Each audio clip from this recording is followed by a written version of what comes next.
creation of 3.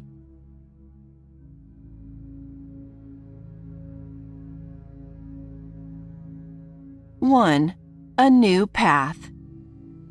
We emerged from the shrine where my ancestor and I had transcended into something new, something that would change the very world we lived in. Despite what Roslo would have us do, I knew my destiny well. All the wars and skirmishes we'd fought were meaningless in the face of the power I now wielded. Nocturnus, the supreme sovereign, and every war slayer on this planet would suffer for all the pain they'd caused. No more would the people of this world live under the oppressive heels of those who would see them dead. Admiring the glow in my hands, I didn't pause to see Daejin approaching. "What happened to you in there?" he asked. Sarsha followed me as we came upon the bridge. The blue water below shimmered at my presence without the need for touch.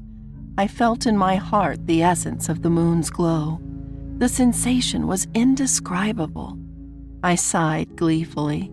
The joy of being one with my ancestor filled me with new hope everyone should experience. I gazed at my aunt with a lavish smile. "Naya, tell us what happened to you in there. What did you see?" Sarsha pressed. I passed over the bridge, then stopped and inhaled deeply. The mist of luminescence in the air ignited my appetite for revenge against those who murdered my family. I wouldn't allow such an atrocity to go unpunished. "I saw her," I said softly. "Who?" asked Daejin. Tui courting, my ancestor. She came to me in that shrine. She infused in me all that she was. We are one being now." They both gazed at me, stunned. The water before us began to boil into steam. With a wave of my hand, I made the particles of mist grow and transform into glowing blue butterflies. I have the power of creation now, and with it comes the power of destruction. I'll see to it that Nocturnus is obliterated from this world. That is my promise to you both. Are you doing this?" Daejin asked, gazing at the bubbling water under the bridge. "I can do many things. One thing I will do is care for you for as long as I'm able, Daejin," I said. Just then I could hear his heart palpitate faster. It was as if I were in all living things. I could only imagine what wonders and bliss I'd experience if Daejin and I were to make love in my new state. "Your mother and I had been the caretakers of this place ever since our father died," said Sarsha. "With the passing of your mother, I alone guarded this shrine against outsiders.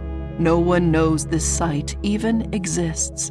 Had I realized the spirit of Tui was behind that door, I would have forced my way in.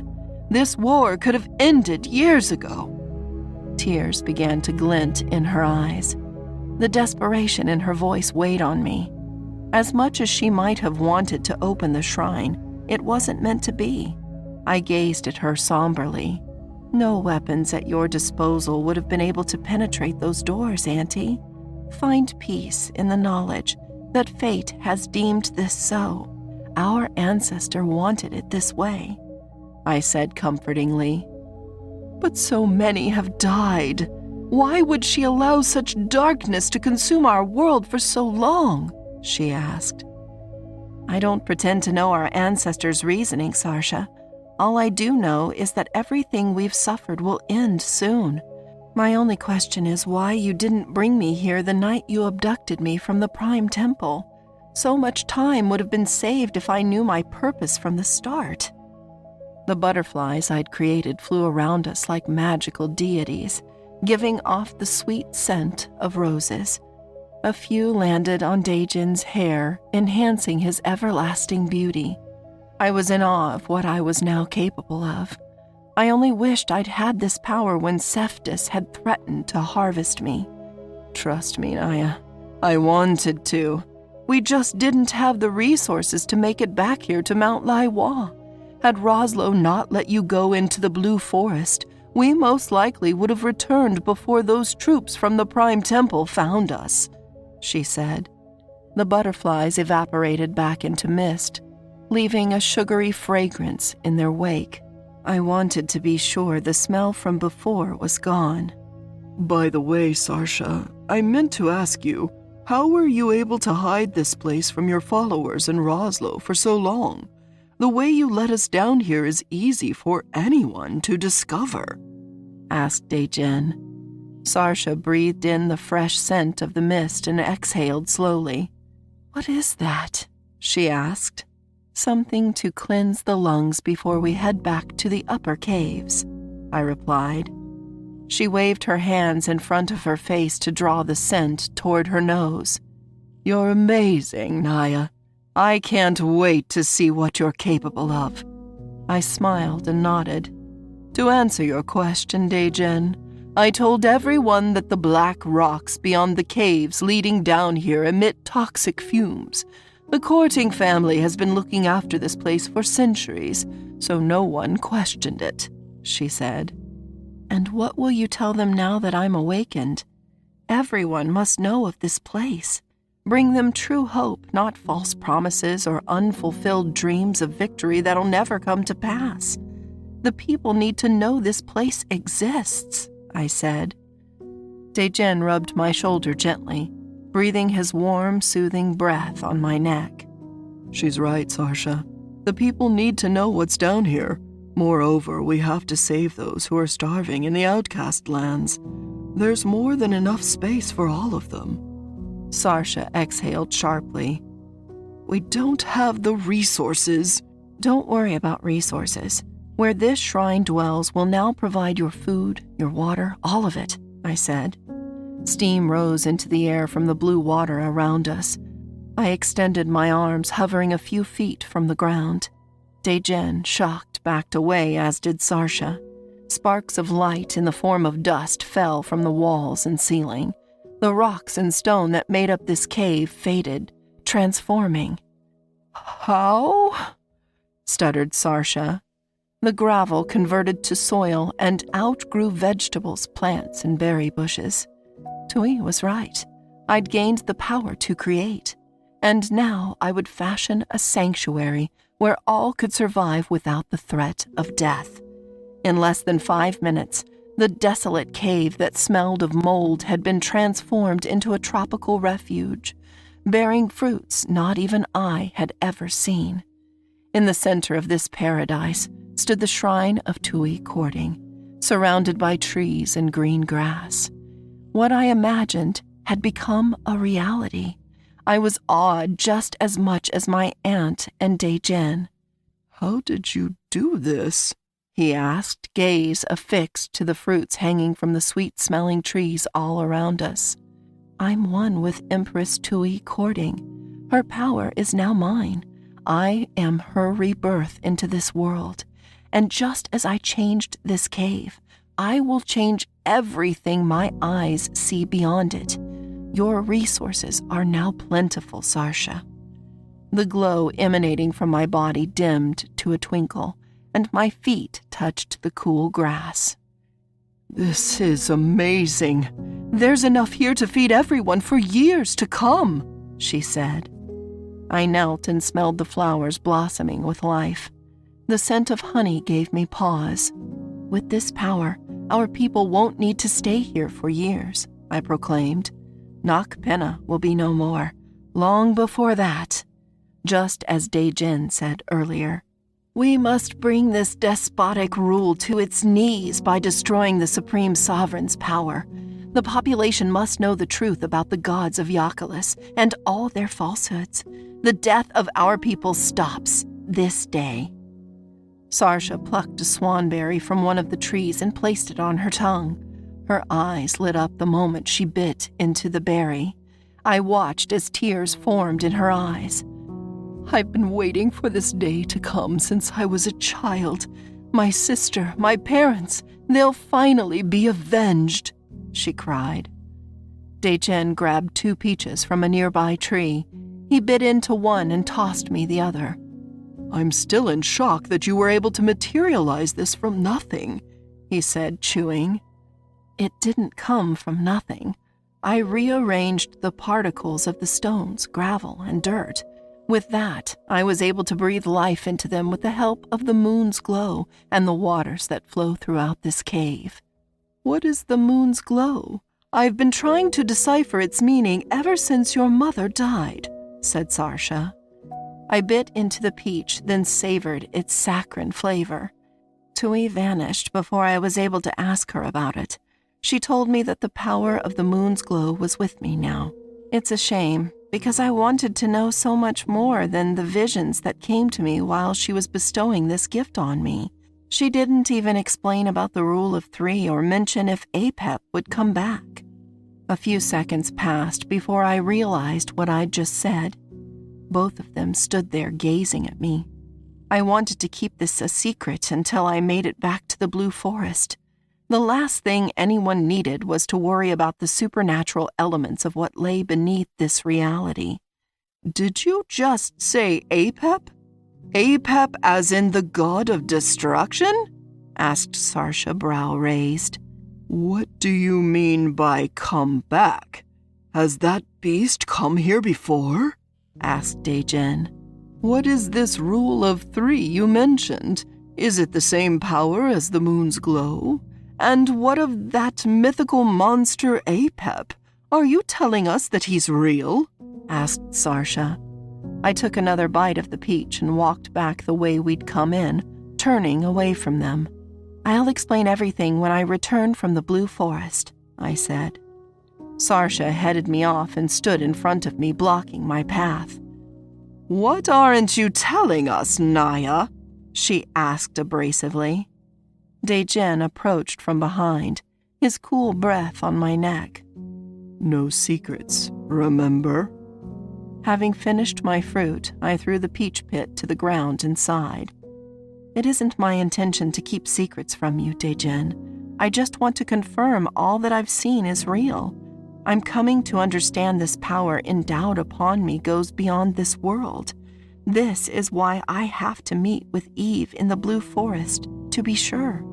Beyond this world? Asked Sarsha. Her gaze was riddled with confusion. Since the moment Tui touched my bosom and infused the moon's glow into me, I've had this insatiable instinct to meet with Eve. The first time I encountered her, I knew she wasn't from this plane of existence. I feel a need to seek her out and learn of her origins. It's the only way I'll fully understand these gifts, I confessed. Sarsha moved aside. The confusion that sat on her face was replaced by a gleam of understanding. I never thought the prophecy of our bloodline was true until now. You go to the Blue Forest, Naya.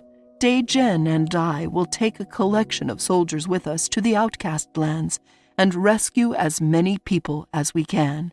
Prophecy? I questioned, taken aback.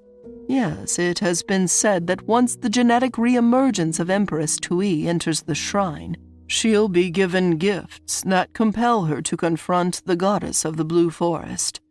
This meeting will set events in motion that lead to the freedom of our people. The fact that you now have such an urge is proof of the prophecy's validity. I had completely dismissed the notion as a myth until you confessed your need to go back there was even stronger than before, she said. I nodded with a smile. Thank you for explaining that to me. It's good to know that I'm not flying blind.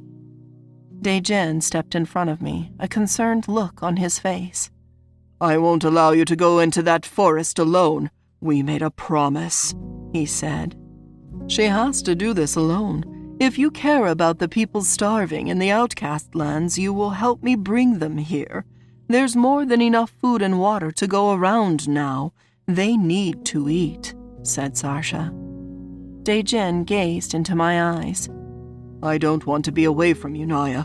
Who knows what will happen when you meet that beastly woman for a second time? What if she takes you to her realm and I never see you again? His expression gave me pause. Despite all the torture he'd been through, I'd never seen him coated with worry until now.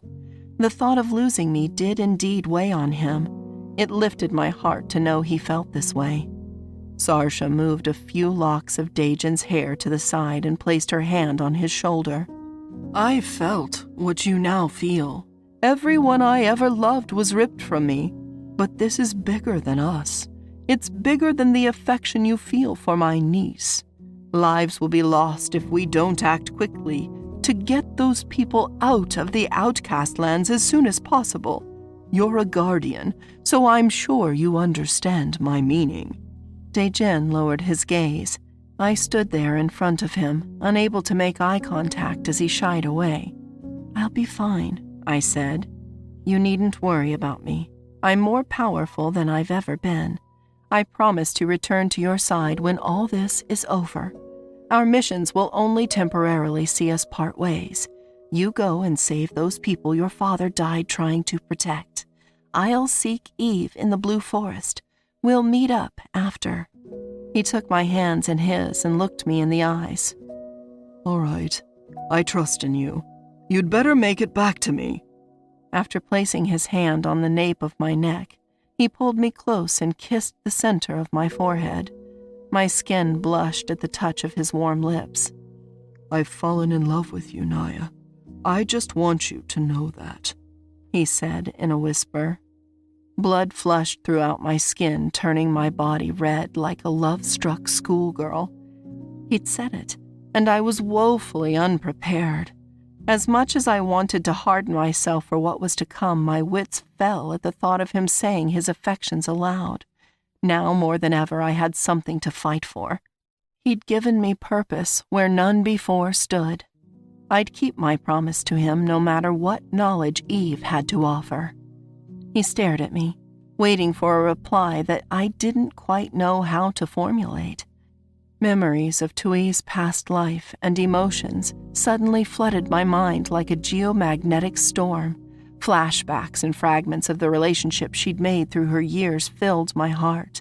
I was processing the passion of two beings, Tui and myself. It was a radical sensation that nearly overwhelmed me.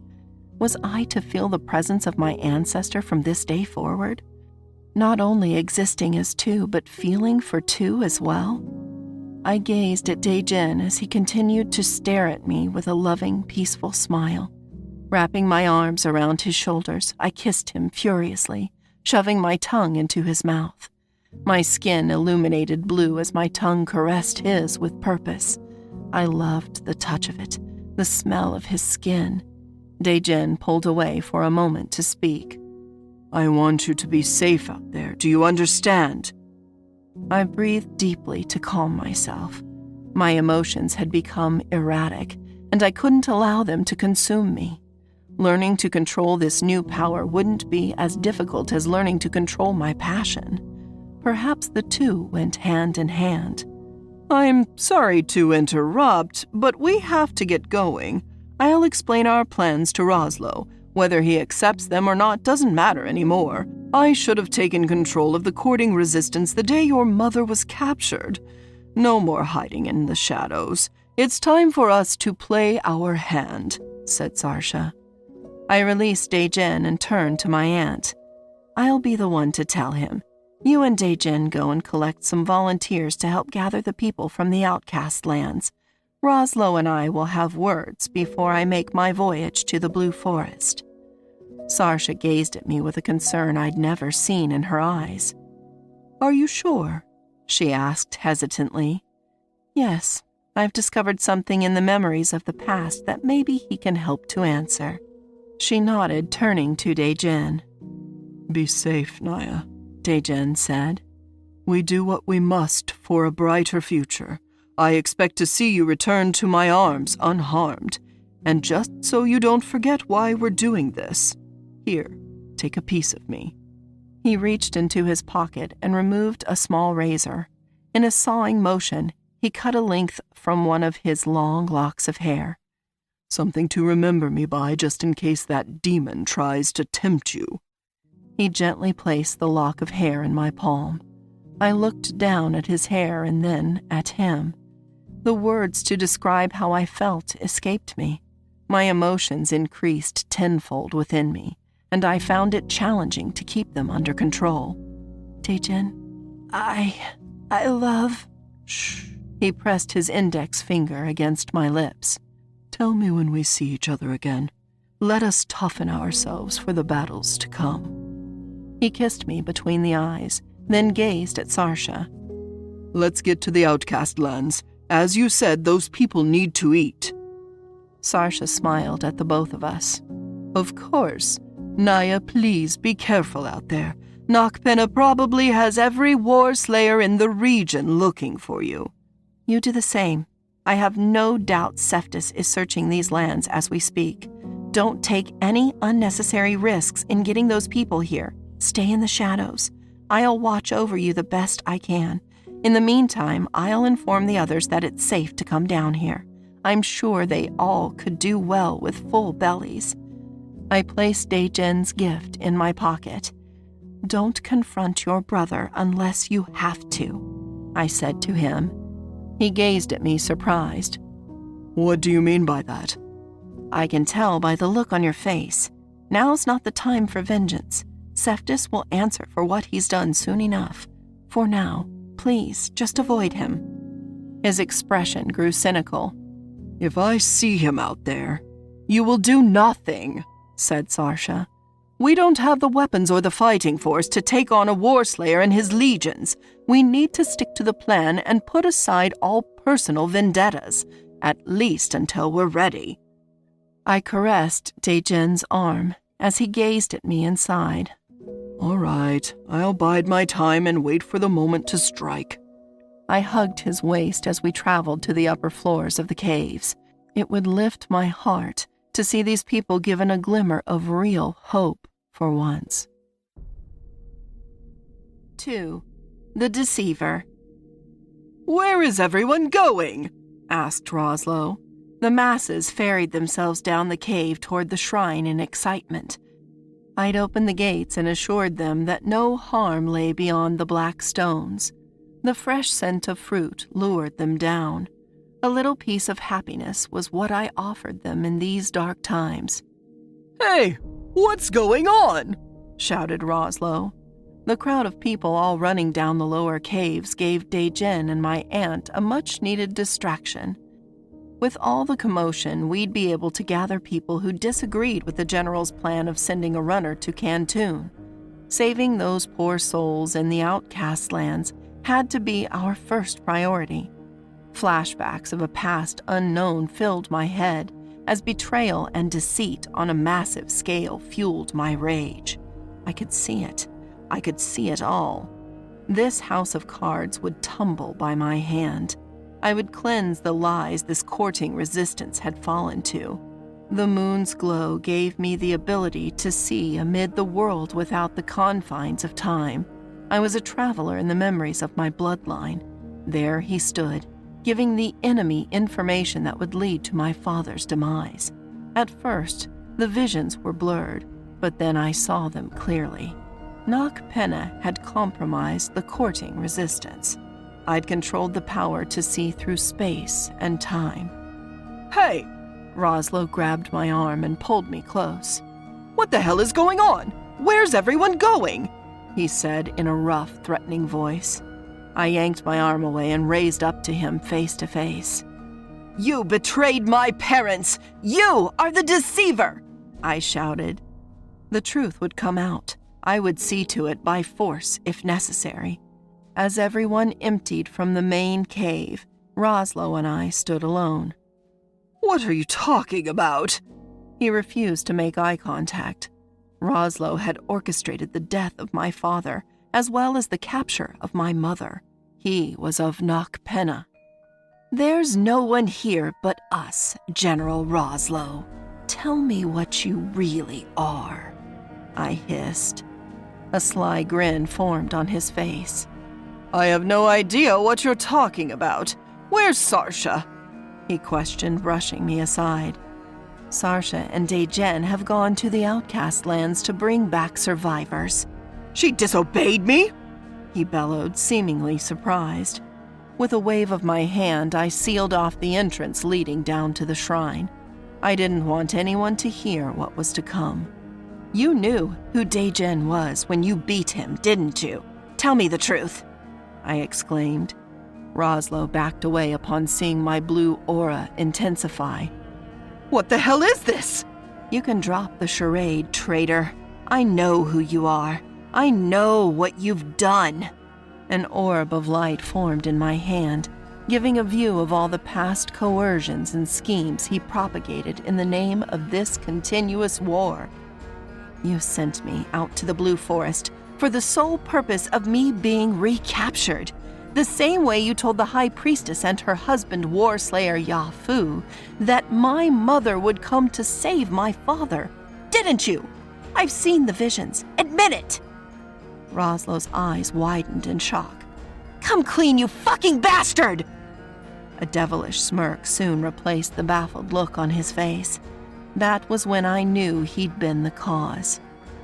So the bitch finally got that damn shrine open. The sound of his voice as well as his demeanor had completely changed. Oh, you thought we didn't know? Nocturnus is everywhere. We are in all things, he confessed. My anger grew with his admission. Well, since my cover is blown, allow me to introduce myself. He bowed mockingly. I am Moore's proxy Tingyu Yokai of the Clandestine Operations Division of the War Ministry. For decades I went unnoticed. You truly are the genetic reemergence of Tui courting. The bastard laughed. You. He held his hand out, backing away.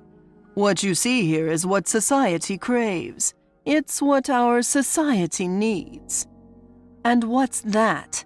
My blood was boiling. War. Endless war. Nocturnus is not only the establishment, but also the rebellion. Two sides of the same coin. The sadistic grin on his face disgusted me to no end. Impossible. My aunt would never. Your aunt is a fool. I led her brother-in-law to his death right under her nose. She never questioned how Nocturnus intelligence discovered the Blue Rights resistance movements. The clandestine division has been infiltrating these resistance camps for years, sending children to be raised under the wing of their enemy so that they may rise in the ranks of leadership. I was one of those children. Since the age of 12, I've been listening, waiting, and funneling information back to Nocturnus for one purpose. And what purpose is that? To see to it this war continues eternally. War perpetuates fear. Fear perpetuates obedience, and obedience perpetuates a well-ordered society. Humanity cannot survive without war. As long as there's a battle, an enemy, or some resistance to be fought, the people will always flock to the system that keeps them safe. The masses forget about the misery in their lives as long as their minds are focused on the war. The gods of Yakulis understood this well. Men like me have been stringing these children along for decades, having them believe their little rebellion would make any difference in the outcome. How do you think we were able to attack the Prime Temple so openly, with little opposition? They literally let us in. We call it the Golden Counterpoint. Nocturnus is both the enemy and the savior. He pulled a small blast cannon from behind his belt and pointed it at me. Now that the shrine is open, you're going to take me down there so I can see what lurks inside. For years, I've been trying to find a way into that damned thing with no success. I knew the day would eventually come when you would be born to reveal its secrets. Cephas and I played you, bitch. We played you well. Had the Supreme Sovereign not second-guessed my plan, we would have brought you here the day we first abducted you. Ha! I suppose it all worked out for the best. Now turn around and take me to the shrine. Nocturnus will discover the key to controlling the waters of luminescence. Of all the Moore's proxies, I will be the one to deliver what no other could. After this, The Supreme Sovereign will have no choice but to make me the head of the Clandestine Operations Division. My days of dwelling in shit and piss with these disgusting rebels are over. If you and Cephas have been working together all these years, then why didn't you tell him that my aunt was still alive? Cephas had no clue that the woman he killed wasn't actually Sarsha, I asked. He laughed. I kept that little detail from him. What you don't seem to understand is that Cephas is a murdering psychopath. He would have stormed this place and killed your aunt without thinking. We needed Sarsha to get that damned shrine open.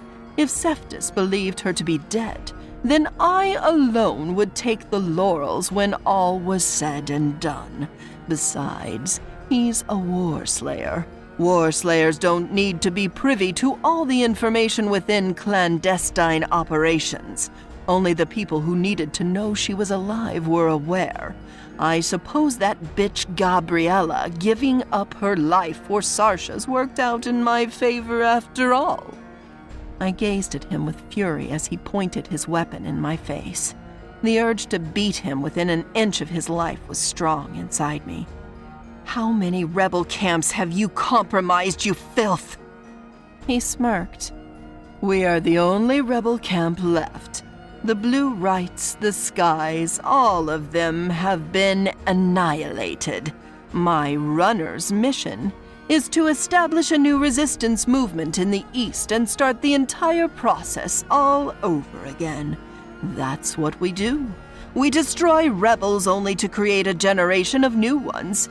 If you believe that you can warn Sarsha, you're woefully mistaken. My runner is already on his way to Cantoon. You're delusional if you think you're getting away with this, I said calmly. This deceiver hadn't the slightest clue what he was in for. I already have. Now move. He pressed the tip of his cannon against my forehead. I stood there in stillness. His shocking confession was still processing in my mind. The intertwined corruption of this world had the intricacies of a fine-tuned engine, one that I would dismantle. So are you just going to stand there like a statue? Move your courting ass, he bellowed. Tell me who you sent to Cantoon, or I'll force the information out of you. He laughed hysterically before pressing his cannon harder into my head. Nocturna intelligence can harvest your corpse, just so you know. Either walk or die where you stand. My eyes illuminated blue, turning his weapon into white dust. What the living fuck? He exclaimed. In a flash, I knocked him off his feet. Before he knew what was happening, he landed on his back, hard. All these years, you pretend to lead these people to salvation only to prolong their misery. How could you live among them knowing you contribute to their starvation? My body hovered above the floor. What are you? He said, terrified. Answer me. My voice sounded demonic, which shocked me as well. I'm loyal to Nocpenna. I was simply following orders. I'll never apologize for doing my duty. These people are sheep who defy the laws of the land. Just like all sheep, they deserve nothing more than slaughter. As I've said before, humanity needs war to function, even if that war is manufactured, he said coldly. Manufacturing death will never lead to peace, I shouted. Peace? Ha! Peace is a fucking illusion that people like you will never realize. The primitive cerebral cortex of man cannot function in a peaceful society. There will always be death, always be destruction, always be conflict. Nocpenna is the answer to the dilemma of humankind. The gods of Yakulis gave us this knowledge, and our world has flourished ever since. Now, if you're going to kill me, then kill me now. I exhaled to calm myself. Does the War Slayer Cephas know this location? Surely you have some method to contact the War Ministry if ever your cover was blown. Tell me everything you know, and I'll let you live." He gazed at me apathetically. "To die in the service of the Nocturnus Pinnacle is the only death Amor's proxy can hope for. Do it. Finish me. I'll never tell you anything, so just get it over with." He held his arms out to his sides and closed his eyes, waiting for me to strike. I looked down at my hands as blue flames began to form in my palms. This man was responsible for the death of my father, the capture of my mother, and the suffering of everyone in the courting resistance. He deserved to die, but killing him would only serve to prove his demented notion of human nature being that of violence. "What are you waiting for, bitch? Destroy me with your courting power! I led your father to his death. Take your revenge!" he screamed savagely. I extinguished the flames in my palms and sighed. "What then?" I asked.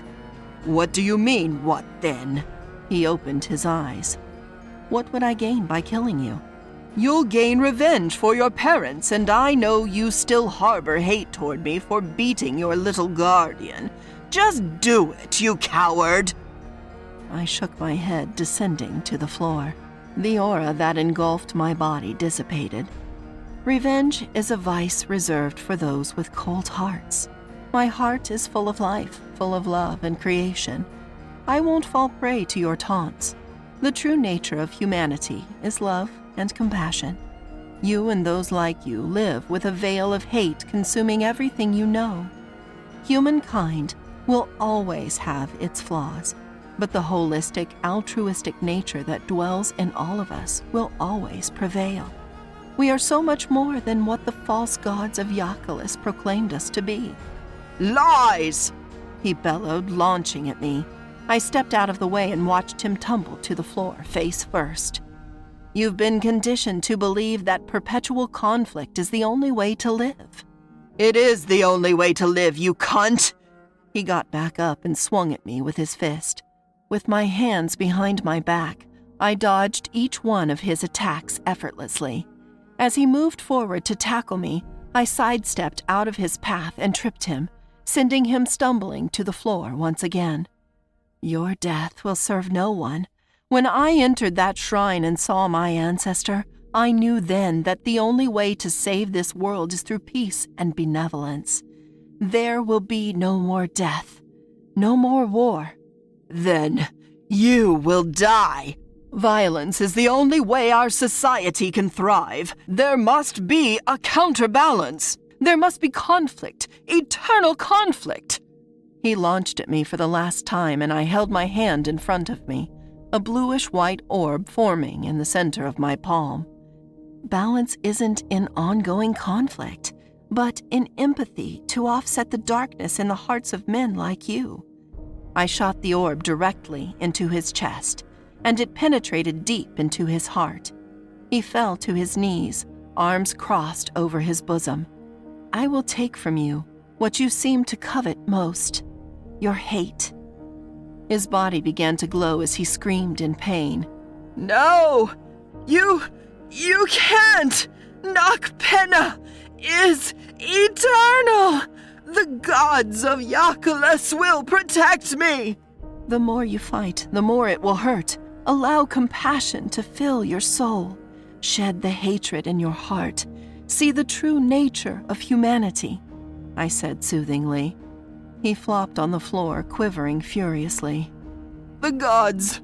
Yakulis, where are you? I need you to stop this woman, he said, panting. The gods of Yakulis have led you astray.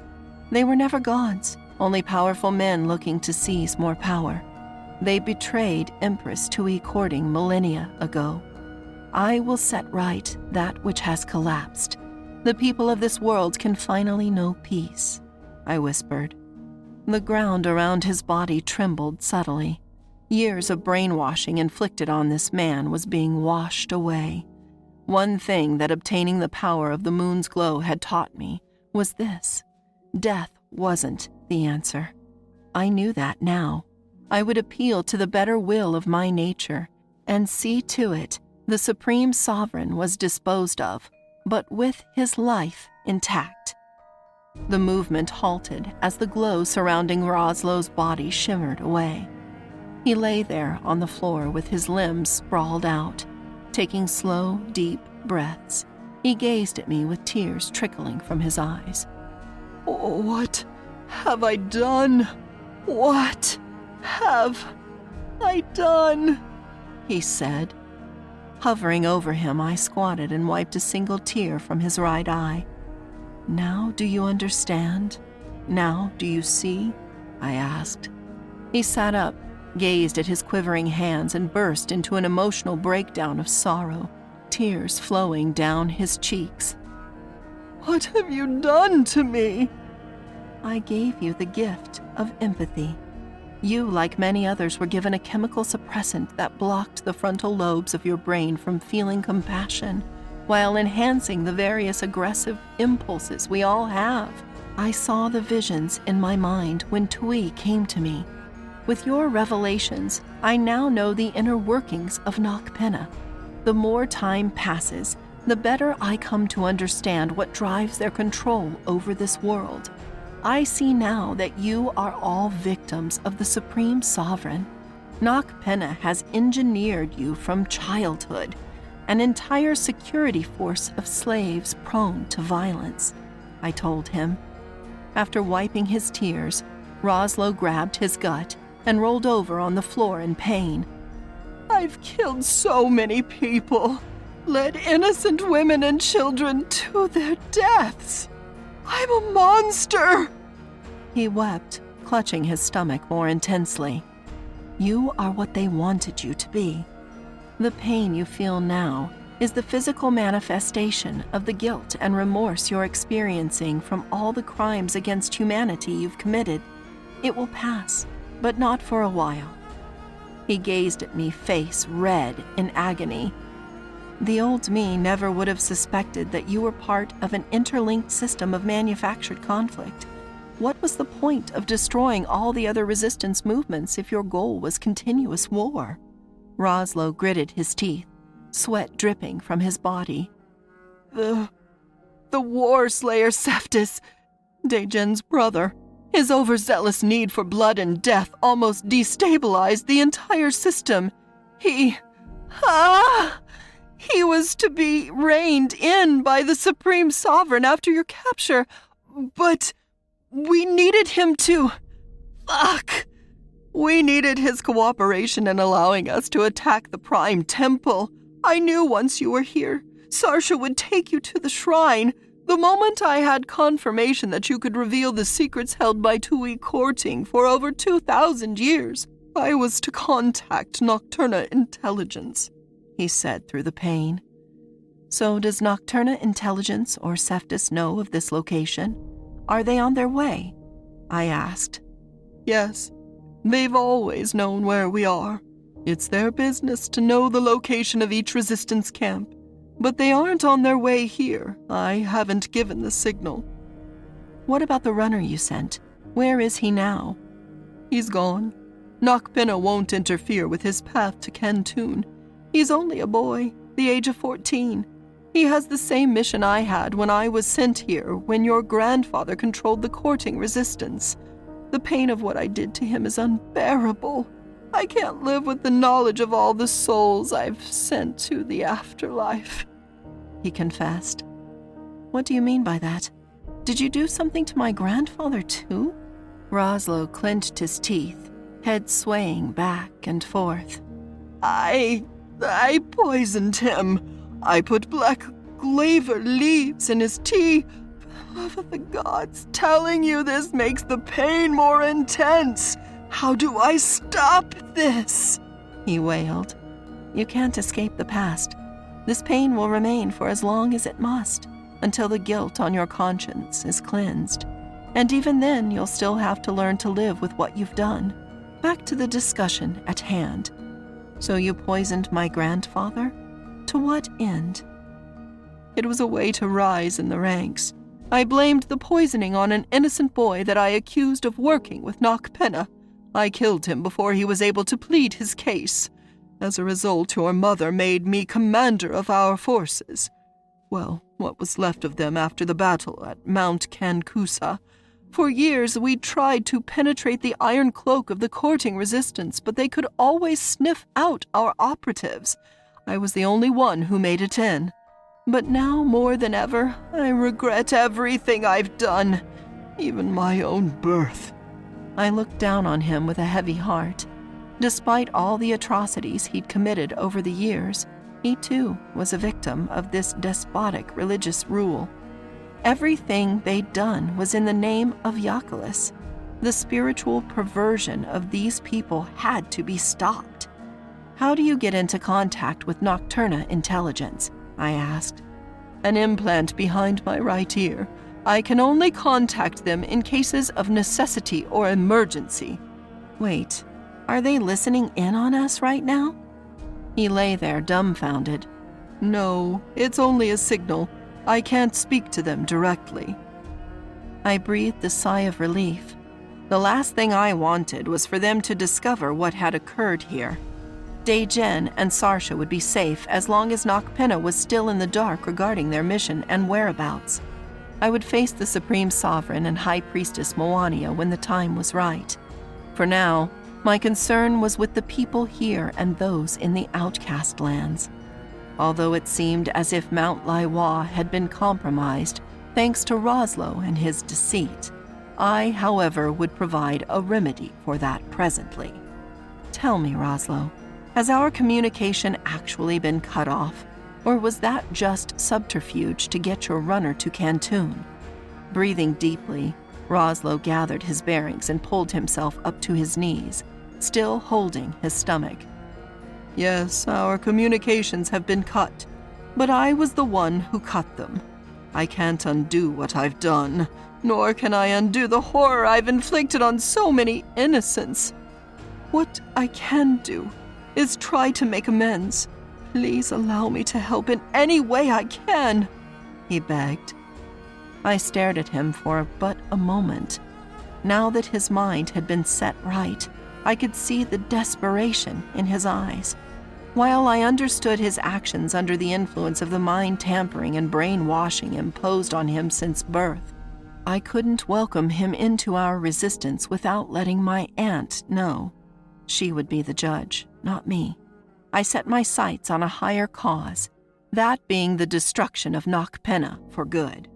Never would there be another tyrannical government sprouting from the roots of this world, not as long as I lived. Roslo, I approached him with a stern gaze. You must earn the trust of these people, including my aunt. You must tell them everything you've done. You must beg for their forgiveness, honestly and openly. These people will be your judges, for it is them you have betrayed. His eyes widened with terror. What? I can't tell them the truth. They'll tear me limb from limb, he exclaimed. Roslo. No, you don't understand. I'm responsible for the deaths of their brothers, sisters, fathers, mothers. Every command I've given as the leader of this camp was planned with the sole purpose of thinning the herd. If they realize I purposely led their loved ones to their doom, they'll kill me without question, he pleaded. Then I suggest you wait until my aunt gets back before you divulge anything to the people who've put their trust in you for decades. Don't mistake my indifference for cruelty, Roslo. I understand this government altered your mind, but that doesn't free you from what you've done. Explain to them everything, including what Nocturna did to you. Make them understand, and maybe they'll show you mercy. Until Sarsha and Dae-Jin return, you are to seclude yourself from everyone. I should be back from the Blue Forest by the time my aunt arrives. He nodded with tears streaming down his face. What will I do in the meantime? I formed a small razor in my palm and tossed it to him. Remove the signaling device from your head so that I may confine you to the same chamber you beat Dae-Jin in. He gasped. What? Surely you understand why I can't let you roam around with that thing in your head. The lives of these people take precedence over your comfort. Remove the device. My voice was stern and authoritative. Hands jittery, Roslo moved the lobe of his ear out of the way and pressed the blade to his head. "They said removing this would kill me," he stuttered. They had you believing in the gods of Yoculus, which is a lie. Do you still place faith in those who control you, or would you place that faith in me? I said without empathy. "You would have me die here?" His eyes were red from the tears he'd shed. No, Roslo. I would have you live without the constraints of the murderous horde of Noctpenna. But you must choose to be set free. The choice always lies within you. That is the reality of our existence. Choice. Roslo exhaled, closed his eyes, and inserted the blade into his head. Screams of pain echoed throughout the cave. I watched coldly as blood dripped down his neck. Upon making a small cut, he dropped the blade. With shaking hands, he dug into his head to remove the signaling device. My amplified hearing caught the sound of his rapid heartbeat. The implant was burrowed into his nerves, fighting to stay right where it was. "I can't," he whimpered. You will. You must, I said, crossing my arms. With his thumb and index finger, Roslo dug deeper, blood oozing down his hand. The pain would only be temporary. I would make sure of that. "Gah!" He screeched before ripping the mechanism from his head. Tiny metallic tentacles from the device wrapped themselves around his fingers. Roslo stared at the implant, seemingly traumatized, judging by his expression and his shaking hands. He vomited all over the floor before losing consciousness, collapsing in his own filth. The razor I'd created transformed into a golden butterfly and fluttered toward his wound. True faith in what you can see, taste, and touch will ensure that you survive, I whispered. The butterfly grew in size, encasing his entire body in golden light. By my power, the butterfly healed him, but he remained unconscious. There will be no more death, Roslo. You will answer for what you've done, but only to those who have suffered most at your hands. The light of the butterfly carried him off through the air toward the chamber where he'd taken a whip to Daejin. There he would stay until my aunt and I returned. With a wave of my hand, I broke the seal leading down the cave to the shrine. As long as... It is time, said a ghostly voice. The echo of it had me looking around frantically. Who's there? I shouted. The rule of threes awaits, the voice said again. All of reality went dark, and I found myself standing in an empty void. The air was thin. It felt as if I were suffocating. This world is meaningless. You are to transcend as the human within us. Your time is now. I tried to keep myself calm lest I pass out from lack of oxygen. Before I could sense what was transpiring, a ray of blue light hit me like a tidal wave, knocking me off my feet, almost blinding me. I opened my eyes slowly and gazed at my surroundings. To my shock, I was in the middle of the blue forest. A woman with fangs and glowing red hair glided toward me. Her beauty was otherworldly. Was this the work of Apep, or the work of something else entirely? The magnificent power of her aura almost brought me to my knees. The woman smiled, making her sharp fangs more apparent to me. Was she a demon or an angel? I couldn't be sure. All I did know was that her energy was inviting me in. She ran her fingers through my hair and whispered softly, intimately, "Are you ready to join us?" 3. Premature. The depraved monsters of the past had faded into oblivion, and there I stood on the precipice of existence, accompanied by a shining red angel with fangs.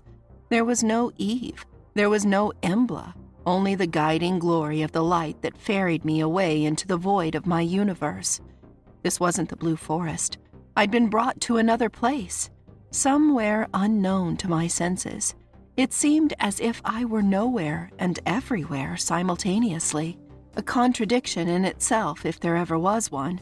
However, it held nonetheless. I'd left my world, or rather been taken from my world by beings far more powerful than I. The moon's glow was nothing in the face of this fanged beauty, yet I was in reverence of her. Had she been sent by Apep or some other gods unknown to me? This I had to discover. The cosmos will be far more merciful to your world than it was to mine, human. My universe was destroyed, while yours will go on. It has been predestined by the will of the Omni, said the woman. In her arms I lay, gazing at the darkness above. Higher and higher we traveled until the atmosphere thinned. I looked down and saw my world growing smaller. She was taking me into outer space, and I didn't know why. "Who are you? Where are you taking me?" I asked. My tone was panicked and my heart beat faster with every passing moment. "I'm taking you to your destiny. Eve and Embla informed you of what was to come. This is a glorious day, human. After billions of years in your time, waiting for your species to evolve and produce the final being to complete the rule of 3, we can finally go on to populate the Earths in the 10-mirror multiverse," she said. A whirlwind of confusion rattled my brain. I hadn't the slightest guess what this red-haired being was talking about. While she claimed this was a glorious day, I couldn't let myself be taken from my world in the middle of an uprising that could save billions. Yet still, I was powerless to stop her. "Where are you taking me?" I asked again. "To the Omni's universe." "Are you working with Apep? Are you one of his minions?" I questioned with suspicion. She laughed. "Apep doesn't have minions. He will be the counterbalance to our new multiversal cluster. The Seraph and I created your world so that one day you would appear. All has fallen into alignment. The Thea impacts of all 10 Earths have occurred, and the Gen are now extinct. It is time for the human to spread the homogeneous to each world and form the moons that will link the universes together in perfect harmony." The more she spoke, the more confused I became. I squinted to see in the distance a massive black hole in the center of surrounding light. The fact that I could breathe in space hadn't occurred to me until we'd left the Earth's atmosphere. I didn't have time for this. If Nocturnus figured out what happened to Roslo and decided to storm Mount Laiwa, all those people would be slaughtered. I had to break free of this entity and get back to the Blue Forest. Listen, wherever you're taking me, could it please wait until I finish my mission? I know you're working with Apep, but I don't sense any destructive tendencies from you, so please just let me go," I pleaded. "I'm not working with that snake, you needn't worry. We only sent him to your world to test your abilities. The Seraph did the same thing to me when my universe came to its end." I gasped. "Wait, Apep destroyed your universe?" I asked, brows raised. "No, my universe came to its natural end, but as I've said before, your universe will continue to thrive. All will be revealed when we enter the Omni's universe." The red aura around her body intensified the closer we came to this black hole that had formed just above my world. "Ah, I see you've collected her," said a familiar voice. I gazed downward and saw Eve drawing near with glowing, magnificent white sparkles floating all around her. "I thought I was to be the one to take her to Aserphalic," said Eve. "We're not going to Seraph's home world. Instead, I'm taking her to the Omni's universe," she said. "So soon?" said another entity hovering above us. I focused my gaze and realized it was the same woman who'd come to me when I'd lost control of myself and killed that dagger wolf. It was Embla. Yes, her world is in peril. We lost the first human. I have no intention of allowing those people here to harm this one. After observing this Earth for over 100 years, I'd say that this confirms the test in the 10 mirror universes is needed. The woman's voice was feisty. "Have you consulted the Seraph?" asked Embla. "The Seraph is busy formulating the gases, elements, and stars in the 10 mirror multiverse. We will meet him in the Omni's universe soon enough." The three of them spoke as if I weren't even there, which was beginning to frustrate me. I inhaled sharply in preparation for a much-needed rant. "Listen!" I shouted, interrupting their side conversation. "Are any of you going to tell me what's going on? What is this rule of three? Are you the gods who watch over my world? If you are, then why haven't you intervened in all the chaos that's taken place for thousands of years? Why haven't you helped us?" I questioned sternly. Eve stared at me with a slight smile. Embla moved toward her side with the same expression on her face. "I understand you like to be called Naya, correct?" asked Embla. I nodded. "We are not your gods. You are the god of your world," said Eve. "The Vampyre and the Seraph created your world for a singular purpose." I grunted. "Which was?" "You," said the red-haired woman. Her fangs were apparent. "You've seen the visions, haven't you?" said Eve. "All that was and all that will come to be.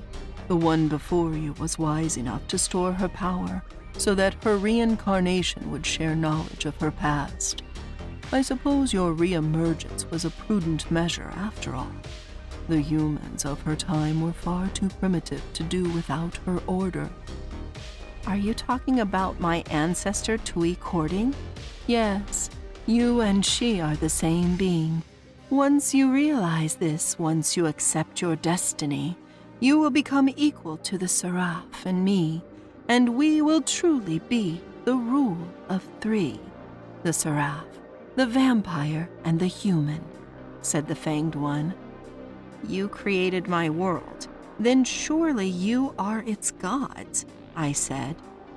"You misunderstand the purpose of creation and gods, my dear," said Embla. "Those who create can't simply wave their hands and make all evil in the universe disappear. The only true creator in the multiverse is the Omni." "We are not gods," said the Red Woman. "Creation of worlds doesn't make one a god. Creation of life doesn't make one a god. The interpretation of what comprises existence is far more complex than the creator and the created, as some realities are designed, while others formulate on their own. My dual universe was the product of the destruction of others, and the end of mine brought about the creation of the 10-mirror multiverse. The Omni would still be the Omni if she hadn't created the multiverse. This may be difficult to conceptualize, but the perception of reality doesn't always coincide with the known, and proof of the unknown doesn't always rely on observation. The Omni herself frowns upon godly worship, as it is a concept invented by primitive, less evolved societies. All this will be explained when you speak to our Universal Mother. Hold your questions until we get there." I shook my head and sighed heavily. Most of what they were saying hardly made sense to me. My only concerns were the safety of my people and the well-being of my world. I cared little about the creation of other planets. "We're almost there," said Eve. I gazed at the black hole with apprehension. What was to become of the people in Mount Laiwa, or Sarsha, or my Dejen? No, I had unfinished business. I would not let those I loved perish while I gallivanted inside some black hole among entities that refused to tell me what the hell was going on. If the only purpose of my going to the Blue Forest was to be taken from it, then screw them. I'd fight Nocturnus and the Supreme Sovereign on my own without the help of Eve. I encased myself in a bubble of energy and leaped from the red-haired woman's arms. "Hey, wait! Where are you going?" shouted Embla. "Back to my world! My people need me!" I bellowed, flying toward Earth with the speed of a hurricane. In a flash, the three of them caught up to me, surrounding me. How could they have gotten to me so fast? "Believe me, human, I understand what you're going through. I've been there myself," said the red-haired woman. "At least your world will continue to go on, unlike my home world, which is forever gone from existence. You must realize that you are now beholden to a higher purpose. It may be hard, but you have to forget about those people, the same way I had to forget about mine." I stared the three of them down. "You're insane if you think I'm just going to abandon my people." The red woman glided toward me with sympathetic eyes. I didn't want to fight them, but I would if I had to, even if it meant losing. "Your world and your people were an experiment. This is difficult for me to say. Nevertheless, it stands true," she said. My brow wrinkled. "What are you talking about? What experiment?" "The Seraph and I created your world for 2 reasons. 1, to produce the human, which is the final piece to the rule of 3. 2, to observe human behavior and its evolution. Humanity inherited the malevolent traits of the vampire. My species was the base form for the Homo genus. Helped by the Seraph's guidance, a new species emerged, which is you and your kind. Your world exists in a pocket of reality where space and time have no real meaning. It took 4 billion years for your species to evolve into what you all have become. For the Seraph and me, it's only been 100 years. During the 4 billion years of your planet's existence, there have been many species that have come and gone. This Earth exists in a void with only 1 star, only 1 moon. In the 10-mirror multiverse, which you will help administrate, there are an infinite number of stars, planets, and moons. There are gas giants, nebulas, solar systems, galaxies, black holes, white holes, all with innumerable possibilities for springing up new life forms. The principal species for all 10 universes will be humanity, and our 10-mirror multiversal cluster is just one of countless realities in the multiverse complex. So you see, in the face of that, the people on your world are, in effect, inconsequential." I sighed, hands glowing white. "So you will stand by and watch my people suffer? You won't allow me to intervene?" "We can't risk you getting yourself killed again," she said. "What about choice?" I exclaimed. All 3 of them gazed at each other. "What do you mean?" asked Eve. "Choice!" shouted a daunting voice. The sound of it echoed throughout space, giving me pause. I looked up and saw a portal open before us. The light shining from the portal was so bright it was almost blinding. A golden hue shimmered all around us, dimming the light a bit. A being of immense size flew out of the portal gradually. Its glowing wings filled me with a sense of love and compassion I'd not felt since I'd been in the arms of Dejen. This was a fantastic feeling I didn't want to end. Who was this being? "Behold the Seraph," said Eve and Embla in unison. Both of them bowed as this being descended from the portal. This entity was almost half the size of our moon. I couldn't believe how massive this golden deity was. I gazed on in awe at its long golden brown hair, magnificent wings, and aura that matched the radiance of our sun. Was this the overseer who helped create my world? If so, I would have words. "Seraph, I thought you were preparing the 10-mirror multiverse for our arrival," said the red woman. An echo of the entity's massive size faded to shimmering white sparkles, revealing a much smaller version of the Seraph. The dust it left behind flew back into the portal, which closed in a whirlwind motion above us. "All is done, Vampyre. I came to observe the human. She banished Apep into a portal, and he materialized in the 3rd universe's Milky Way galaxy as I was preparing the alignment of the planets in the Earth's solar system. For an hour, I had to listen to him whine about how his plan to trap the human in some shrine had gone to ruin. I suppose it serves him right, trying to overstep his purpose. In any event, I came here to see this shrine for myself, and I stumbled upon you trying to convince the human that she has to forget about her world and her people. Did I not allow you to settle your loose ends before you were called to serve?" the being said forcefully. Eve and Embla flew toward the golden-winged entity and stood behind it, growing in size, bodies becoming transparent. "You would have her fall victim to the savages of her world, Seraph?" asked the red woman, fangs growing in length.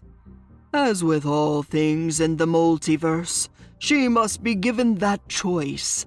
To rob someone of their choices is to go against the will of the Omni. You very well know this, Vampyre. Even if she were to perish, another reincarnation would emerge in 2,000 years in her world. 1,000 years for them is but a few minutes to us. Divine intervention absent the test of the development and evolution of creation is forbidden for a reason. The human isn't ready to join us either way. A chosen member of the Rule of Three must resolve all issues before realizing their full powers. My Creator gave me that chance. I gave you that chance. And now you must give her that chance. It is multiversal law." Hope filled my heart the more the Seraph entity spoke. Perhaps the entity would allow me to return to Earth so that I could finish what I'd set out to do. Regardless of what they'd agree upon, no divine being would stop me from doing what I had to do. I watched as the gold and red auras of these entities drew closer to one another. It was then I began to contemplate the meaning of all this. The realization soon floored me as I stared at them conversing, deciding my fate. I was the completion of this trio. I was to become one of them. So much time has passed, yet you still have much to learn, Vampyre. Isn't that why you chose me? It wasn't I who chose you. It was the Omni. I've told you this countless times. And yet you still find a way to remind me constantly. As the two of them argued, I slowly drifted farther and farther away from them, toward my planet. Slipping through their fingers while they bickered sounded like a solid plan. I just hoped that the Seraph entity allowed me to remain to finish my goal of eliminating Nocturnus for good. With caution, I observed them while inching ever more closely to the atmosphere. I'd made it a few dozen feet when Eve and Embla caught a glimpse of me. Frozen, I gazed at them with wide eyes, wondering what they'd do. The auras of the two bickering entities grew larger and brighter. Soon they collided, mixing gold and red, creating a brilliant orange glow that radiated before us. My gaze went back and forth between the auras and Eve, who'd locked eyes with me. Embla had turned her attention to the Seraph entity. I wasn't sure if I should press on or wait to see what would happen. "This is why the human must join us now. In the 4 billion years it'll take the human species to evolve on the Earths. In the 10-mirror multiverse, we can learn to become what we're meant to be," said the red woman. "There's plenty of time. You have to learn to be patient, Vampyre. All is as the Omni wills it. Return with me to the 10-mirror multiverse and assist me with the development of the Andromeda Galaxy. All is done with the Milky Way," said the Seraph entity. She sighed. "As you wish, Seraph. But what about her? What about the human?" she asked. "Allow her to return to her world. Then, in a matter of days, she should be able to complete everything she wishes to accomplish," said Eve, staring at me. The Seraph entity nodded, reducing the mass of its aura. The red woman flew toward me, fangs long and terrifying. I sensed a sort of malice from her.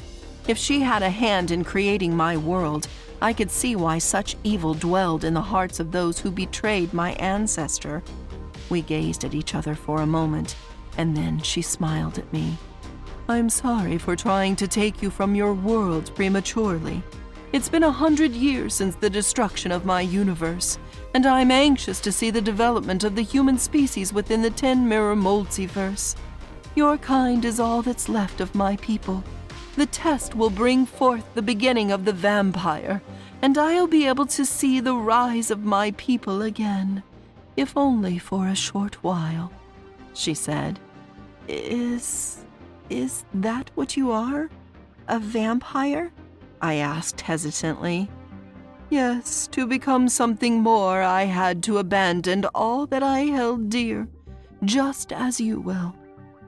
I stared into her eyes to search for her intentions. I hadn't the slightest clue what a vampire was, but I was sure she'd explain it to me someday. For now, I would focus on the task at hand. I bowed. "So you'll let me go back to my world?" "Of course," said the Seraph entity. "You'll know when the time is right. Only when you realize the true nature of your power will you be ready to join us. Until then, go and complete your unfinished business. We'll be waiting for you." I gazed up at them and saw a pink-colored portal open just above the Seraph entity's head. "Come, Vampire. Maybe you can cease the complaints of Apep," the entity said. The vampire faced the Seraph entity and sighed. "We should banish him to the Underverse for trying to imprison the human in that shrine," she said. The Seraph entity laughed. "From what I understand, the first human built that shrine. I'm sure the second emergence would have had no problem with escaping that which her ancestor created." The vampire chuckled, flying toward the Seraph entity. Eve and Embla followed. "Wait! I was supposed to go to the Blue Forest to meet with Eve. What was the purpose of Embla instructing me to go there if not for Eve to help me control my powers?" I asked. The four of them gazed at me. "The will to control your powers rests with you alone," said Eve. "The purpose of going to the Blue Forest was so that Eve could take you to join the Rule of Three. If you wish to save your world, you must do so without outside interference, just as it has always been," said Embla. I gawked. "Wait, what if I can't do this on my own? What if I lose myself the same way I did when I killed that dagger wolf?" "If that's the destiny the Omni has laid out for you, then so be it," said the Seraph entity. "You are the human. That earth belongs to you. You can bend it to your will, remake the planet as you see fit. When you understand this, then we will call you our equal. Until then, so long." The portal shined a blinding light before vanishing. I rubbed my eyes so I could focus my vision after that burning flash. I blinked a few times only to see nothing before me. The four of them were gone. I floated there in the dark void of my universe, alone. All I had now was myself. So much for the goddess of the Blue Forest. Everything I'd known had become discombobulated. I was sure of one thing, though. My joining the Rule of Three would never happen as long as my world was in peril, and I would stop at nothing until my planet was set on the right path. Only then would I embrace my destiny. I flew back into the atmosphere, heading directly toward Mount Laiwa. With the powers I now possessed, nothing could stop me from overthrowing the Supreme Sovereign and dismantling Nocturnus. I just never thought I'd have to do it all on my own. It seemed as if all we had was each other now. Dejen and Sarsha were my only allies, and we would free our world from the damnation it had suffered for so long. One thing weighed heavily on my heart after I realized my destiny, however. How would I explain this to Dejen? 4. Assault.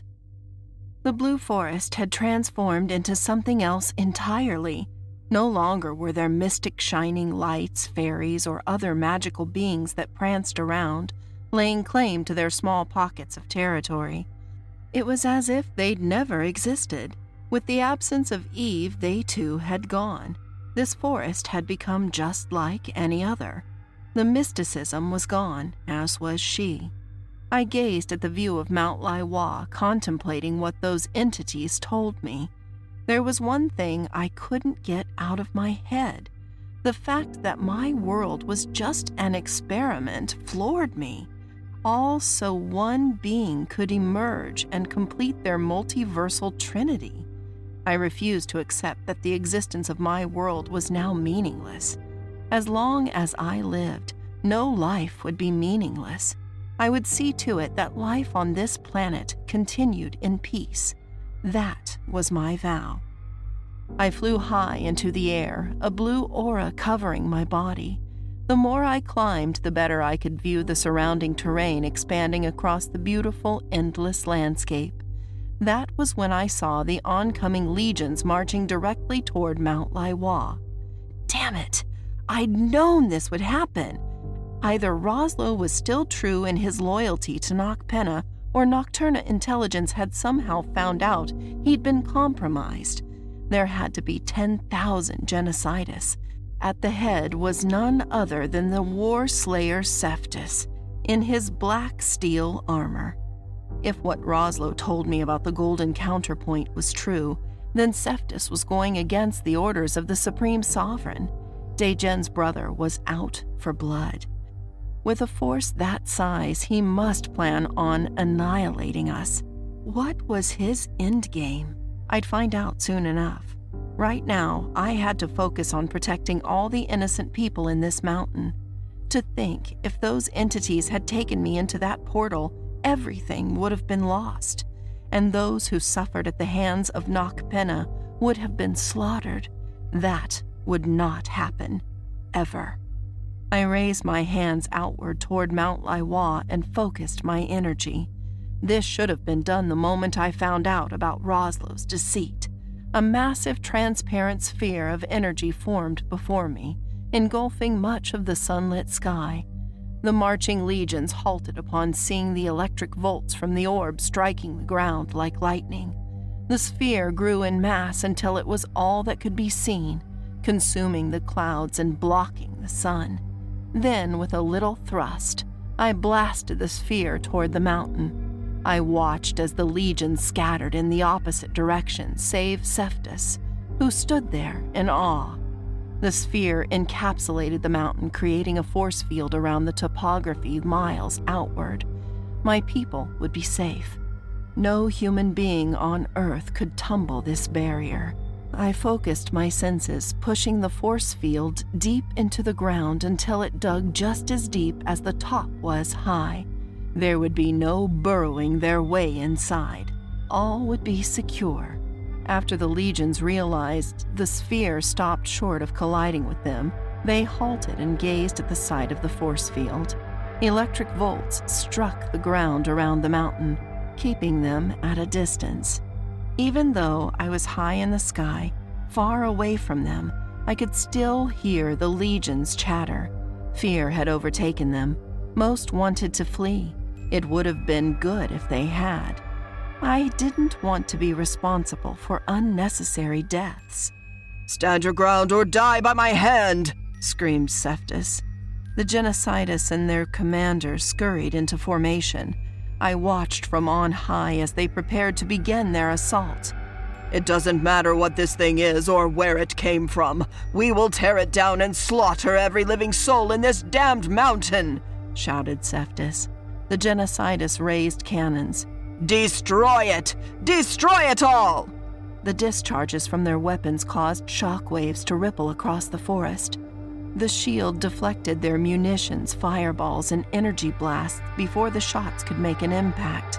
I was confident the people deep inside the caves within Mount Laiwa were terrified. Nevertheless, they could rest assured that no harm would come to them. All my senses were attentive to Cephtus and his reactions to the barrier I'd erected. I could see and hear his every move, his every word. The rage building inside him gave me amusement. Despite his efforts, he'd never be able to penetrate this force field. My power was becoming unparalleled. Soon I feared my sentience and perception of reality would surpass my will to keep the people I held dear safe from danger. Until that day came, I would fight with everything I had for those I loved. "Bring down this damned barrier or I'll skin you all one by one," bellowed Cephas. Bioships and space bombers flew in from the west and dropped plasma bombs on top of the force field to no effect. The aftershocks of the blast blew the genocidists off their feet. If they kept this up, they might end up destroying themselves. "Break it down! Break it down!" screamed Cephas repeatedly. I'd never thought Nocturnus would allow that war slayer access to all the weapons within the War Ministry's arsenal. This wasn't Cephas acting on his own. The Supreme Sovereign had to be behind this, and that could only mean one thing. Roslo had informed them of the shrine and what transpired thereafter. Nocturnus was after me. That was the only explanation. "Drop the planet killer! Drop it!" shouted Cephas into his communications device strapped to his forearm. "Only the Supreme Sovereign Yamaraja can authorize that," shouted a voice from Cephas' device. Cephas growled while piercing his gaze at Mount Laiwa. By the look on his face, I could tell the fury of failure was beginning to boil his blood. Due to his frustration, however, I now had a name. Yamaraja. That was the Supreme Sovereign. If he wanted to rain hell down on my people, then so too would I rain hell down upon him. "We're not making a dent in this thing, Warslayer," said one of Cephas' commanders. Then, with a murderous glare in his eyes, the Warslayer stabbed his commander in the throat. The man gagged before falling to the ground. "Does anyone else have an opinion they'd like to share?" shouted Cephas. His men gazed at their bleeding commander as he choked on his own blood, breathing his last breath. The other commanders backed away, horrified. "Good. Now get this damn force field or whatever the fuck it is out of my damn way so I can slaughter!" Cephas splashed the blood from his blade onto the face of one of his men standing beside him and sheathed the sword behind his back. I couldn't believe what I'd just witnessed. He indeed was a monster. How could the man I loved be related to such a beast? Cephas grabbed the nape of another one of his commanders and pulled the man's ear close to his lips. Focusing my power, I drowned out all noise from the blast so I could hear what Cephas was telling him. His words were a subtle whisper, but I could make them out well. "Go back to the War Ministry's temple and get me that planet killer. You can pilot, can't you?" "Yes, Warslayer." "Good. Hijack a bioship, load a planet killer onto the vessel, and blast Mount Laiwa to shit. Do you understand me?" But, Warslayer, the Supreme Sovereign? Yamaraja is a fool! He would see us all perish at the hands of Tui Korting's reemergence. If we destroy this mountain, then we destroy her. I know she's in there. How else can you explain this damn mystical force field appearing out of nowhere? She's grown too powerful. We'll have to find another way to harness the waters of luminescence. Now get to the War Ministry. Bomb this fucking mountain into oblivion. The commander stared at Cephas, fear plastered all over his face. Warslayer, please. If we drop that bomb on this force field and it doesn't work, it could kill us all. Cephas tightened his grip on the commander's neck. A price I'm willing to pay for the preservation of Nocturnus. Are you? Cephas bared his teeth with a psychotic look in his eyes. Yes, Warslayer, as you command, the man said. Cephas released his neck and pushed him aside. The commander took off, running toward an armed vehicle. I was disgusted by the lengths Cephas would go to just to preserve the chaos and suffering Nocturnus had inflicted on the innocent people of this world. I would not allow that to happen. What are you waiting for, human?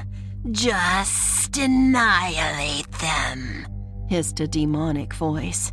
The smell of rot, accompanied by a dark green cloud, oozed its way over me. How is this possible? I thought I'd banned him from my universe. The vampire was right. These people aren't worth saving. With a simple snap of your fingers, you could turn every human being attacking your haven to ash. So why do you hesitate? The snake slithered out of the smoke. Apep, he was back. But how? Do it, human. Kill them all.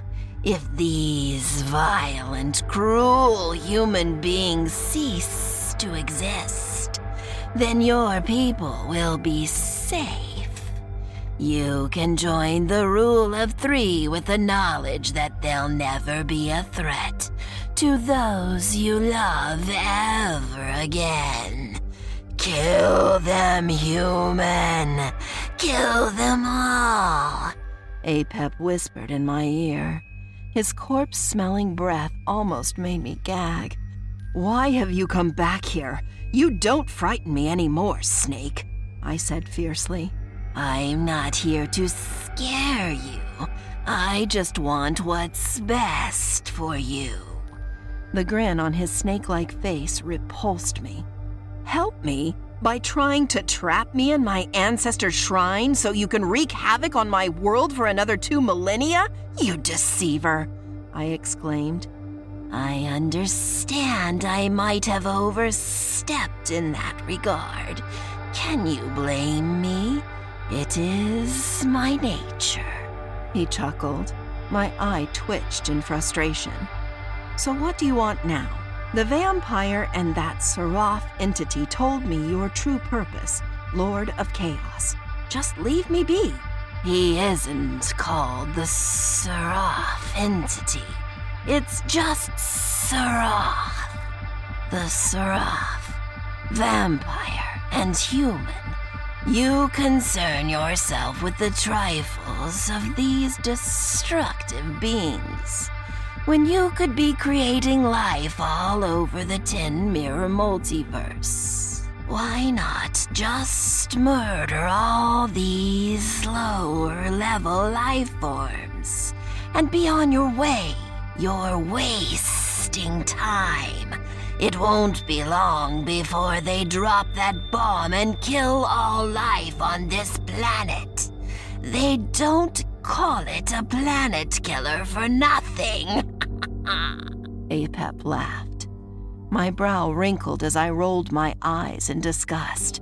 I knew what he was trying to do. He wanted to tempt me into becoming like him. The words he'd said before rang in my ear. Someday you'll prove that you belong in the Underverse, like so many others before you. I remembered it well. The bastard serpent was here to test me all over again. I would not end up in this Underverse he mentioned. I knew my heart well, and I'd never take lives if there was a better way to resolve conflict. Apep grew in size, bringing the attention of every genocide on the ground. Cephas gazed up at Apep in awe. The gods of Yakulas have come. They have sent us a mighty weapon against the courting demons. Come to us, Yakulas. We welcome you, shouted Cephas with his arms reaching for the sky. Apep laughed so hard that tears ran down his reptilian face. This damn snake. Why is it they can see you now but not before? I was growing ever more pissed with him. I'm just trying to show you how primitive and naive these people are, human. They'll believe just about anything as long as it agrees with their predisposed biases and beliefs. He snarled. You revealed yourself to my world. Now Nocturnus will believe they have evidence of the gods of Yakulas' power. Do you have any idea how much chaos this will cause? I balled my fists. Chaos is in the name, my dear human. I suppose the only course of action left will be for you to kill them all. All those who witness me should be obliterated. What other choice do you have? He continued smiling, that damn smile, which fed my rage. The dark green cloud he'd amassed spread through the sky, turning day into night. Yes, Yoculus, destroy this courting mountain of love and peace. Let chaos and suffering rule all that Nocturnus surveys. We call upon you, our gods. Bring death to all those who oppose us. We beg of you, shouted Cephas tearfully. Apep, with his conniving smirk, continued to grow in size, hissing, Look at them. These people don't deserve your forgiveness or sympathy. The moment you leave this world, it will fall back into chaos. That is the nature of humanity. Wipe clean this planet and join your counterparts in the 10-mirror multiverse. Destroy them all! Bellowed Apep. The smell of death showered the masses in the form of black rain. Apep's sentiment mirrored that of those who followed Nocturnus, something I refused to believe in. Apep slithered his way in front of me. The stench of his rotting breath entered my lungs. You know it. I know it. The vampire was right. These people are inconsequential in the face of what's to come. If you can't destroy them, then hand this world over to me, and I'll do it. He grinned. I stared into the distant horizon beyond the clouds Apep was emanating. A massive bioship was headed toward us. That commander Cephas had been talking with before had actually done it. He'd defied the orders of the Supreme Sovereign to appease that psychopathic warslayer Cephas. Ha! It appears you won't have to destroy these people. They're on the verge of doing it themselves, said Apep, laughing. I squeezed my fists. The situation was getting out of control, and Apep was only making matters worse. Oh, and look, Dejen and your aunt are on approach with a large group of starving men, women, and children. They too will be killed when that bomb drops. Your world is at its end, unlike the vampire, whose universe drew down to its natural conclusion. You will see yours die by its own hand, exclaimed Apep mockingly. In a panic, I turned to my right to center my powers on the ground some miles away from Mount Laiwa. Sure enough, Apep was right. Sarsha and Dejen had collected survivors from the outcast lands and were headed back to our sanctuary. That damned Roslo, he was the cause of all this. What will you do, human? You could put an end to all this in an instant. Just wave your hand and turn them all to dust, the serpent taunted. I closed my eyes and searched deep within myself. The deduction that I'd been processing from the moment I encountered Apep was coming to grasp. My ancestors' memories flooded my senses. The visions were distinct. Do it. Poison her. If you eliminate Tui courting, we will give you the power to control the waters of luminescence. War is the only virtue humanity understands. Peace is a vice. Follow us. Do as we desire, and we'll see to it that you and your brothers are worshipped as gods. My heart dropped. Hearing voices of the past astounded me. I squeezed my eyes tighter to focus on this memory. The faces of those who betrayed my ancestor were clear, yet I couldn't see who or what was coaxing them into following this dangerous path. The voice was but a single dark cloud in a sea of white fog. I concentrated harder. The answers were there. All I had to do was dig deeper. Take this corrupt batch of luminescence waters to Tui. We three will instill the powers of the Omni upon what will become the gods of Yakulis. Trust in the abyss. Trust in the dark daemonium.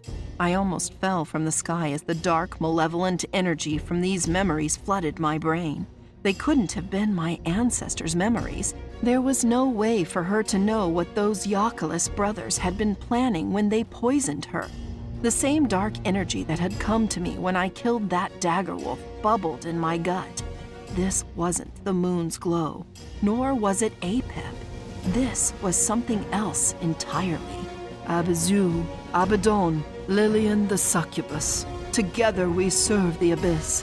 With your help, we will take back what was stolen and see that the Omni falls from creation into oblivion. The abyss is the only true power in the multiverse, so kill Tui courting and become gods. I opened my eyes in shock, turning my attention to Apep. I gritted my teeth before I flew toward him and grabbed his neck, ceasing his obnoxious laughter.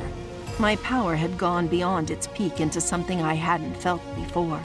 Apep gagged, shrinking in mass. "What are they?" I screamed in an ear-splitting tone. My aura fragmented the dark clouds until they dissipated entirely. The rain stopped, as did time itself. There was only Apep and me floating in the sky, one hand around his neck, the other forming a ball of light. "What the hell are they?" I asked again. Apep flailed about, wrapping his body around my arm. You've finally realized your true potential, Apep said, choking. What are those demons? They've been here this whole time, influencing my people. They're the ones responsible for the death of my ancestor. Tell me what they are, or I'll do more than banish you, snake. What are you talking about? Abizu, Abaddon, Lillian, what are they? A fire surrounded my body, burning bright with frustration. Apep stopped his thrashing and gazed at me, stunned. How do you know those names? He asked. He shrank to the size of a tiny worm and slid out of my grasp. You shouldn't know those names. Why shouldn't I? They've been to my world, directing the hands of my enemies. This whole time I thought it was you, but no, it was something else, something far more evil. Apep slithered back to create distance between us, all the while eyeballing me from head to toe. The malign look in his eyes had turned to concern. Those entities were banished from the Omni's universe into the lowest realm of the Underverse eons ago, long before you or I ever existed. They predate the multiverse itself. It would be impossible for them to come here without the Seraph or Vampyre's knowledge. The Omneity Guardians made sure of it, he said nervously. Regardless of what you think is possible, I saw a vision of them from Tui's past. These demons tempted those idiot Yakulis brothers into murdering my ancestor, I bellowed. Apep vanished in a puff of green smoke, only to reappear in the humanoid form he had assumed during our time inside the shrine. We floated side by side, gazing at the frozen army attacking Mount Laiwa on the ground. Time continued to stand still as I looked deep into the memories of my ancestor to get an idea of what these demons were. Apep placed his scaly, clawed hand on his brow and sighed. I stared at him with suspicion. There was something about those demons he wasn't telling me. Human. He released a long exhale. Listen to me carefully. What I'm about to instruct you to do is of the utmost importance. I squinted. What is it? You must destroy this world and join the rule of 3 immediately. And when I say destroy, I don't mean simply wipe out all life. I'm saying you must obliterate the entire planet from existence and inform the Seraph of what's happening here. The Seraph will discuss the issue with the Omneity Guardians. Do it now, and do it quickly. Time is against us, he said in a cautious tone. I shook my head. Something in me knew he would say something like that. I raised my hand toward him, enlarging the bright sphere of blue energy in my palm. The serpent stared at me and gasped. Listen, Snake, I'm not going to destroy my world, no matter what dangers may unfold or dark forces may unleash themselves upon my people. I will never sentence this planet to oblivion. Do you hear me? Apep glided backward, holding his hands out in front of him. The Seraph and the Vampyre would tell you the same thing. This goes beyond your world, human. Those entities have been trapped in the underverse since before time was time. If they found a way out, then the 10-mirror multiverse, all of existence is in danger. The power these beings wield is beyond your imagination. They serve the antithesis of the Omni. You must forget about this world and journey to the Omni's gate to inform the Omneity Guardians about what you've seen. Share with them your memories. Only they can explain to you the answers you seek. I implore you to take my advice. It isn't every day that I, the Lord of Chaos, would seek to maintain order in the multiverse. But I wouldn't be able to spread chaos if there were no multiverse at all, he said. The sphere in my palm grew even larger. If what you're saying is true, then I'll inform those guardians of what I saw after I save my world from Nocturnus and the influence of these dark forces. As the Seraph said, this world is mine, and I will do what I must to save it. Apep stared at me with a disconcerted expression. Didn't you hear what I just said? Measured against the destruction of all existence, this world is insignificant? I interrupted. Yes, he shouted. Not to me it isn't. All life has meaning. I will do everything in my power to ensure this world survives. Now get the hell off my planet, I shouted. Apep morphed back into a snake, hissing. I am bound to my multiversal cluster, which means despite my nature, I answer to the rule of 3. Just know that you're making a grave mistake. I'll inform the Seraph of what you've told me, but as you know, time on your world passes differently. Thousands of years may go by on this planet before the Omneity Guardians can investigate this dark emergence.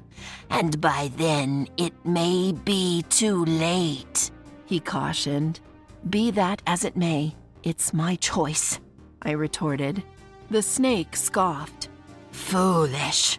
Remove yourself from this world and don't return. I shot the sphere in my palm directly at him, engulfing his snake-like body in light. Time began again. The sky cleared, the rain dried, and the masses watched as I banished Apep from this universe. Those of Nocturnus stared in disbelief.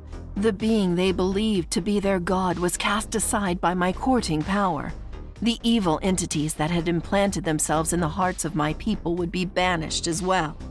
I knew in my heart that my world was worth saving. Iacchus, no! Do not forsake us! Screamed Cephtus.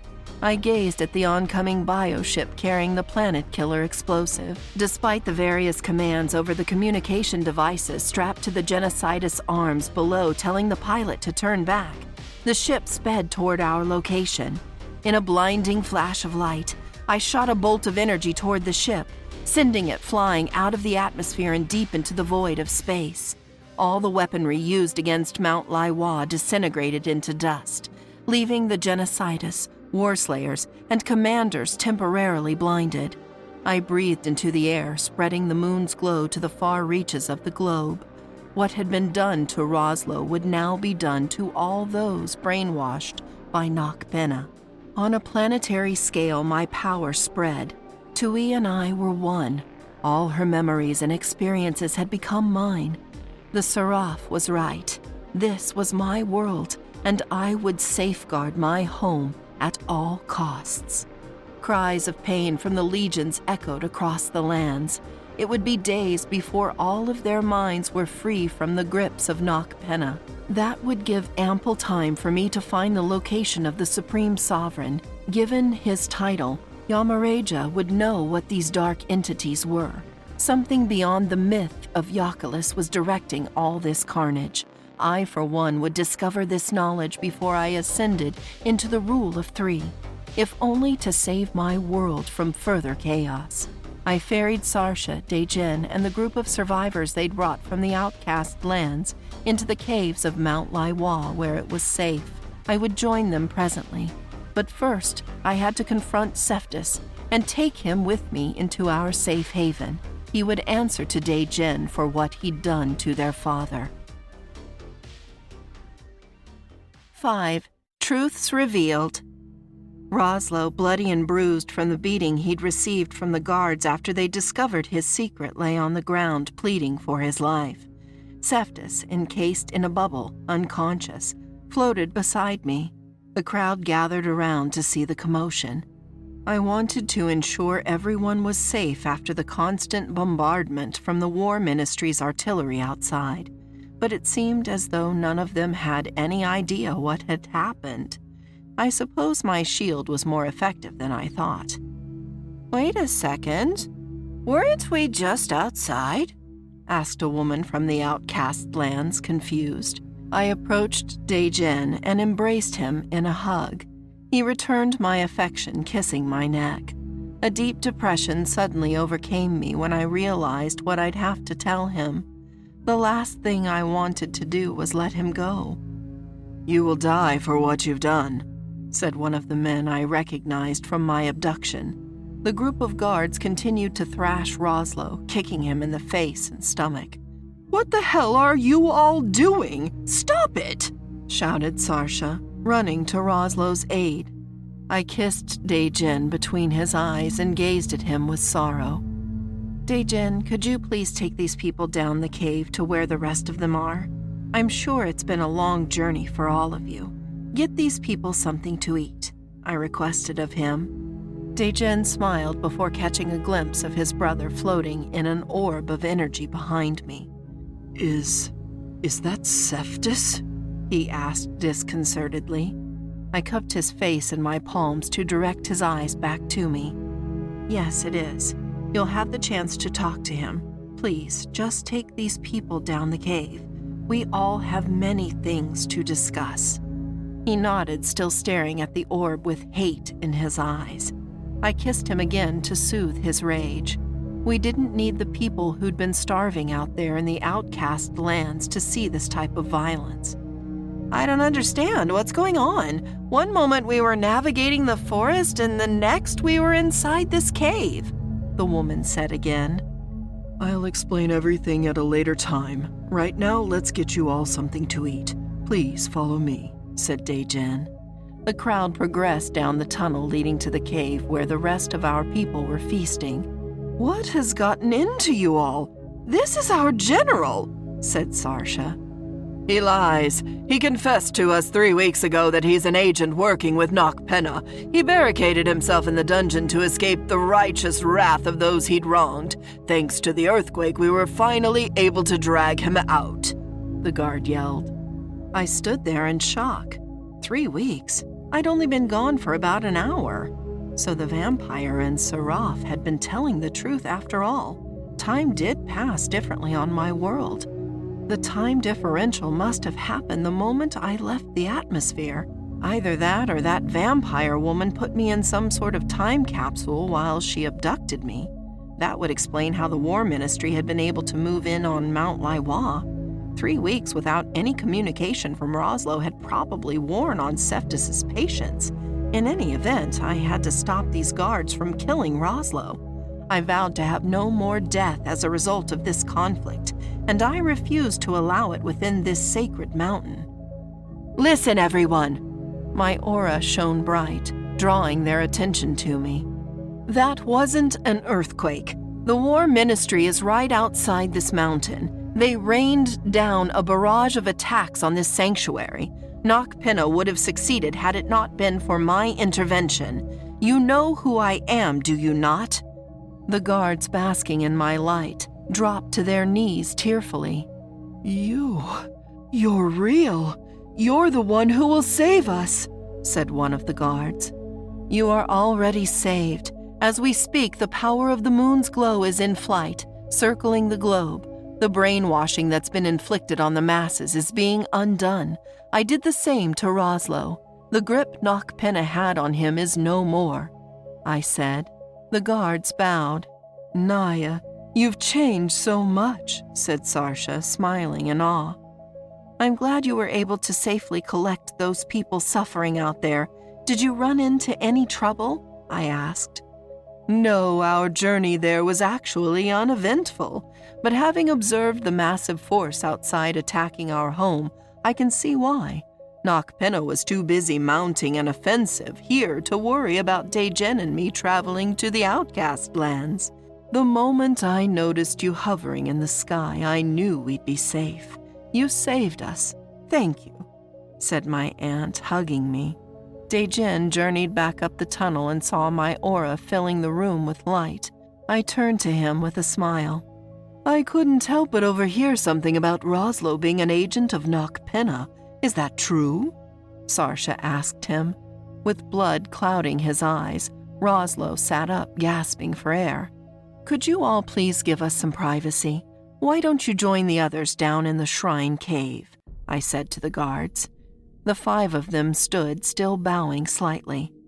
"I'm sorry I ever doubted you," one said. I recognized him from the night my aunt first abducted me. He was the one who questioned whether I was the person she was looking for. "It's quite all right," I said. The guards made their way down the cave. I shielded the main room just as I'd done before to keep anyone from interfering with this meeting. What I wanted most was the location of the Supreme Sovereign. I was certain Cephas knew. "Please, Sarsha, you have to forgive me. I didn't know what I was doing," said Roslo. Daejen looked at Roslo with a not-so-surprised glint in his eyes. "So it's true?" Sarsha clenched her teeth. "Yes, it was my fault. Your sister being captured, the destruction of so many of our forces over the years. I did it all. I'm a Moor's proxy in the clandestine operations division of the War Ministry. Our group has been infiltrating resistance movements for centuries. I'm sorry, Sarsha. I truly am," he said humbly.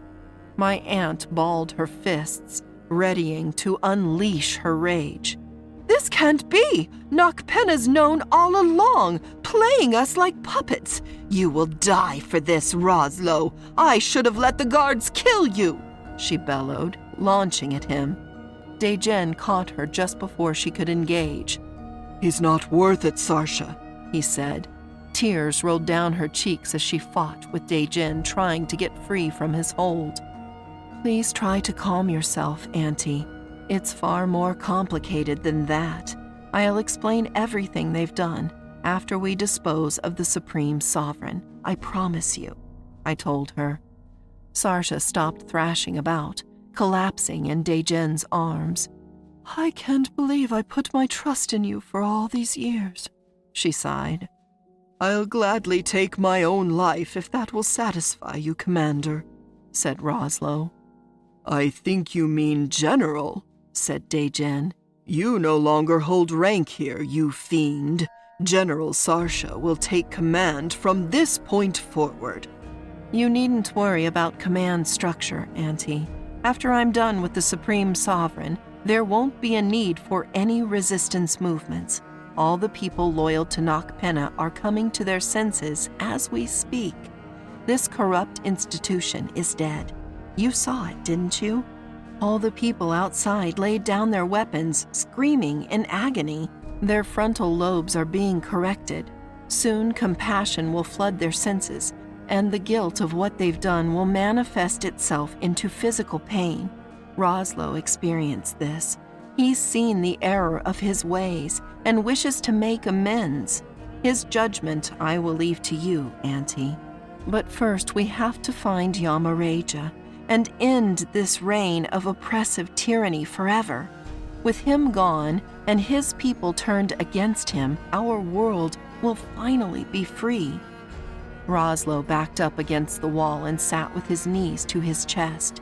Daejen released my aunt after she'd calmed down. Despite her anger toward Roslo, I saw the slight glimmer of hope in her eyes.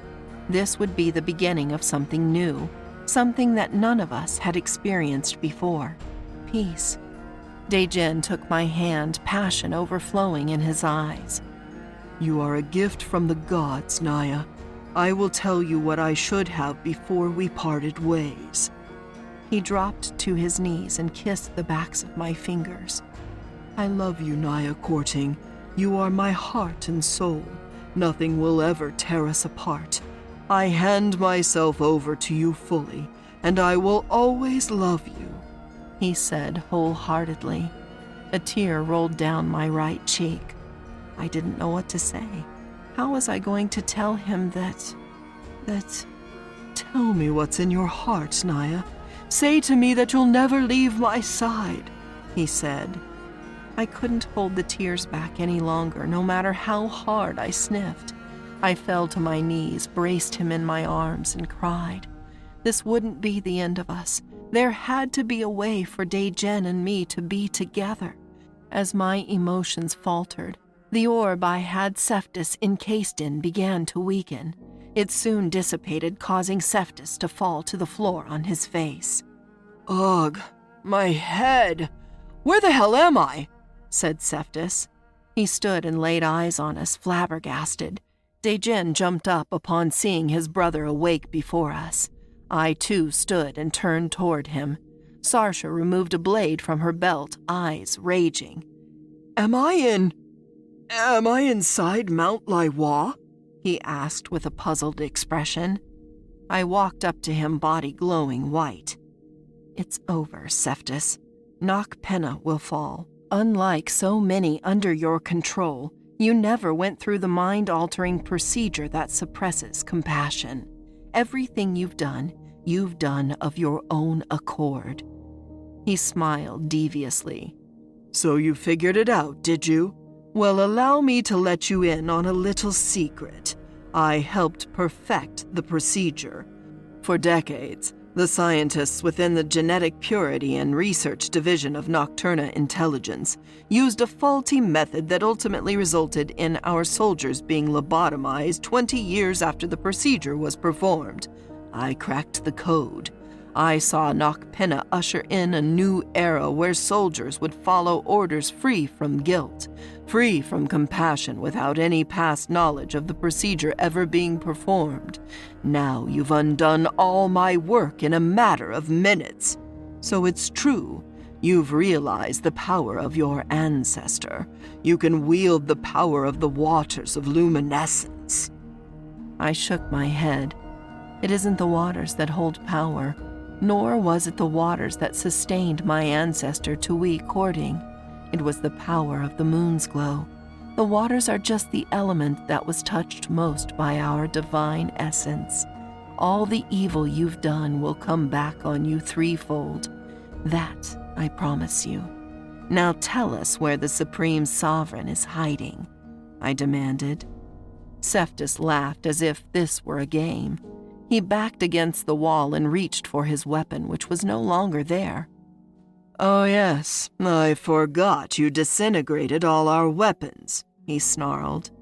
Dejin removed a large steel blade from his ankle and threw it at Cephas. It flew past me so fast that I didn't realize what it was until it pierced Cephas through the hand, nailing him to the wall. Ah, fuck! He screamed. Dejin stormed up to his brother and kneed him in the gut so hard it caused him to cough up blood. Dejin then took another blade from behind his back, held Cephas' other hand up to the wall, and stabbed through it, pinning him up. Shit! Damn you! Cried Cephas. With fire in his eyes, Dejin grabbed his brother's cheeks so he could look at Cephas face to face. I thought you were dead, shouted Dejin. Blood dripping from his mouth, Cephas spat on the floor and laughed. What do you want me to say, brother? We do what we must in this world. Better for you to believe me dead than face the truth. The truth? What truth would that be? That you killed Naya's mother? That you skinned our father alive? Screamed Dejin. No, the fact that I climbed the ranks of the war ministry while you remained a weakling with your idiotic petty sentiments. You're pathetic. No different from our pitiful father. He deserved his fate, hissed Cephas. Ah! Shrieked Dejin before punching his brother in the face and stomach. I attempted to stop him, but Sarsha held her arm out in front of me, shaking her head. You don't deserve to live. The very air you breathe is wasted on your murderous lungs, said Dejin. Cephas spat out a few of his teeth and sneered.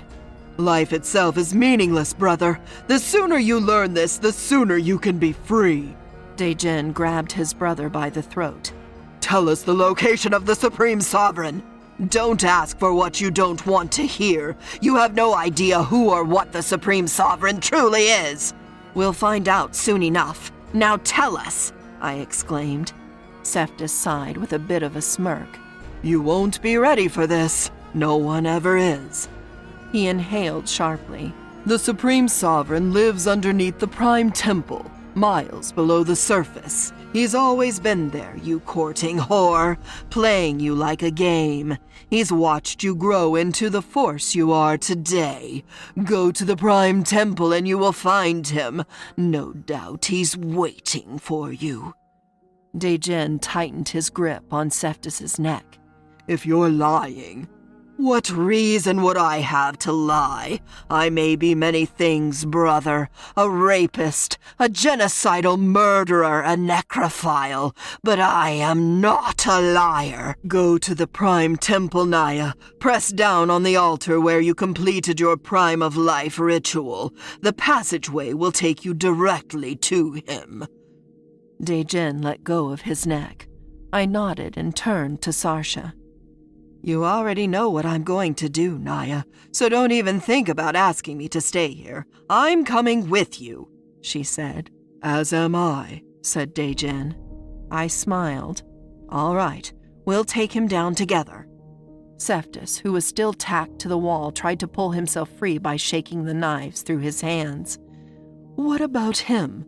Said Sarsha. If the people here see this war slayer, they'll tear him from limb to limb. Dejin's brow curled with disgust. As much as I want him dead, I can't kill my own brother. Cephas burst into laughter. And that's what makes you weak. The blades keeping him pinned to the wall vanished from his palms and back into the possession of Dejin. I raised my hand toward this murderer, transforming the stone wall of the cave into a cage around Cephas' body. The particles of stone morphed into steel, trapping him behind them. I'll leave your judgment to the people you've hurt. You can rot in this cage forever, as far as I'm concerned. We'll attend to you when we return. I stripped him of his armor, letting him sit in his prison naked. You think you've won? You've won nothing! Only the gods of Yoculus know how much I'd love to see the look on your face when you lay eyes on the Supreme Sovereign, you foolish bitch! Neither of you has any clue what you're stumbling into, said Cephas, grabbing the bars of his cell. Dejen rushed to the cage and kicked the bars with his heel. No, you don't know what you're stumbling into. We may be twins, we may even look alike, but you are no brother of mine. Not anymore. We will hold a trial for your fate. Unlike you, we're not savages.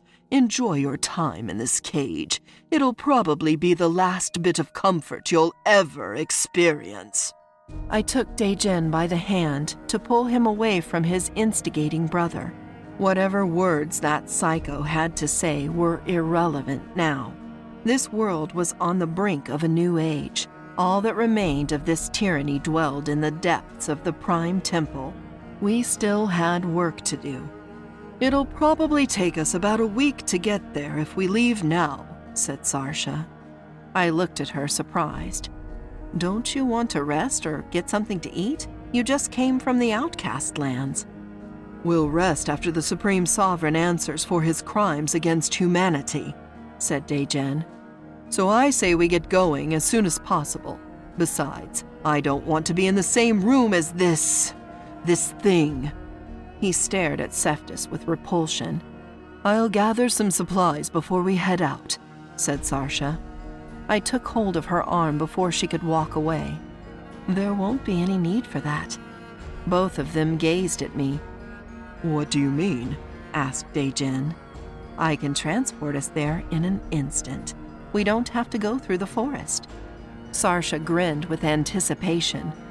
Then let's take this bastard down. Dejen put his blades back in their sheaths and wrapped his arm around my shoulders. I can't believe this day is finally here. When this is all over, there's a place off the shores of the Red Lakes of Cantoon that'll be perfect for us to build a home together. I've heard the way the sun blends in with the reddish hue of the water out there is mesmerizing, he said. I glanced away so he wouldn't see the sadness on my face. Each time he talked about our future together, an overwhelming gloom filled my heart. I had to find a way around us parting. There just had to be a way. I'm ready when you are, said Sarsha, brandishing a handheld cannon, the same one she had when she liberated us from the Prime Temple the first time. Let's do this, Naya. Let's end this, said Dejen. All right, take my hands, I told them. As a sphere of energy surrounded our bodies, Roslo ran over to us, screaming, Wait! Take me with you! He shouted. Sarsha turned around, placed her hand on her blade, and gave Roslo a heated stare. Why? I want revenge for what he did to me. I'm a victim just as you are, said Roslo.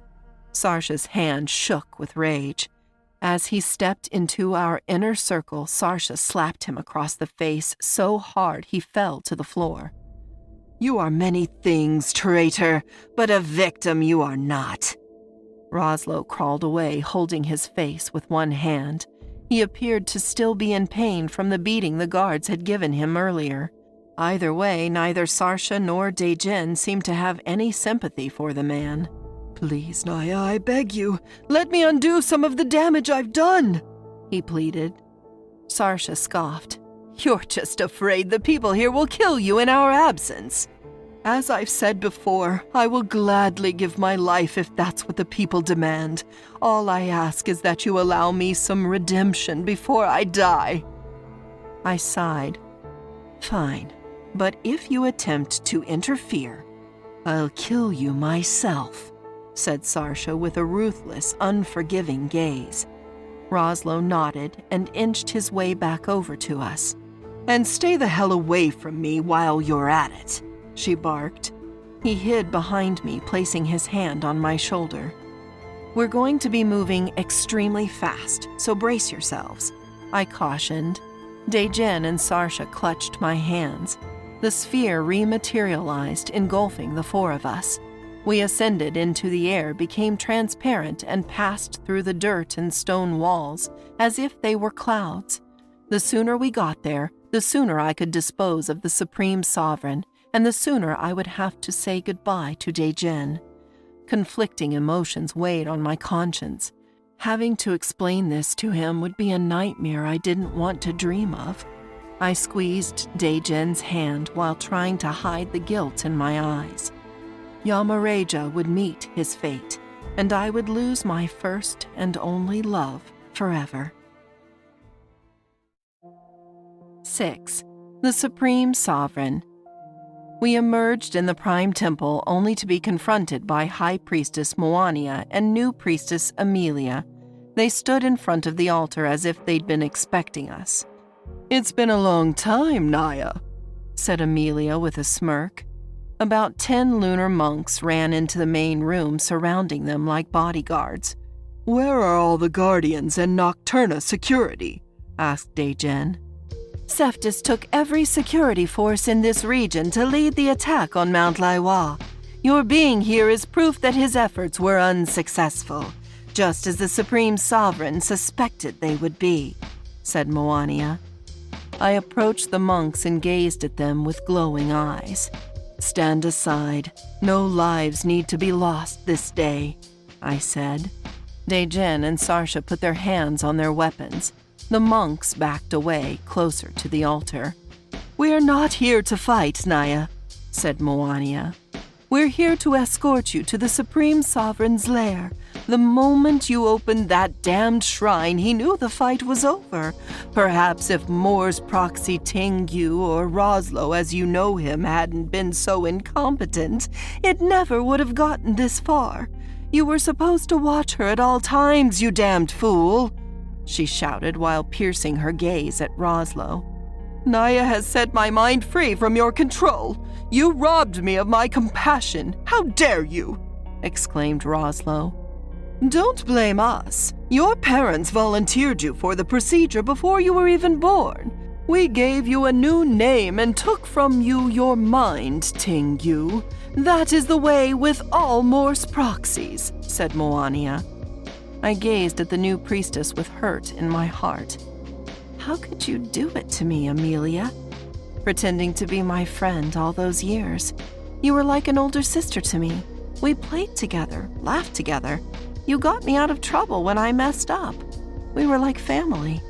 She stared at me hesitantly.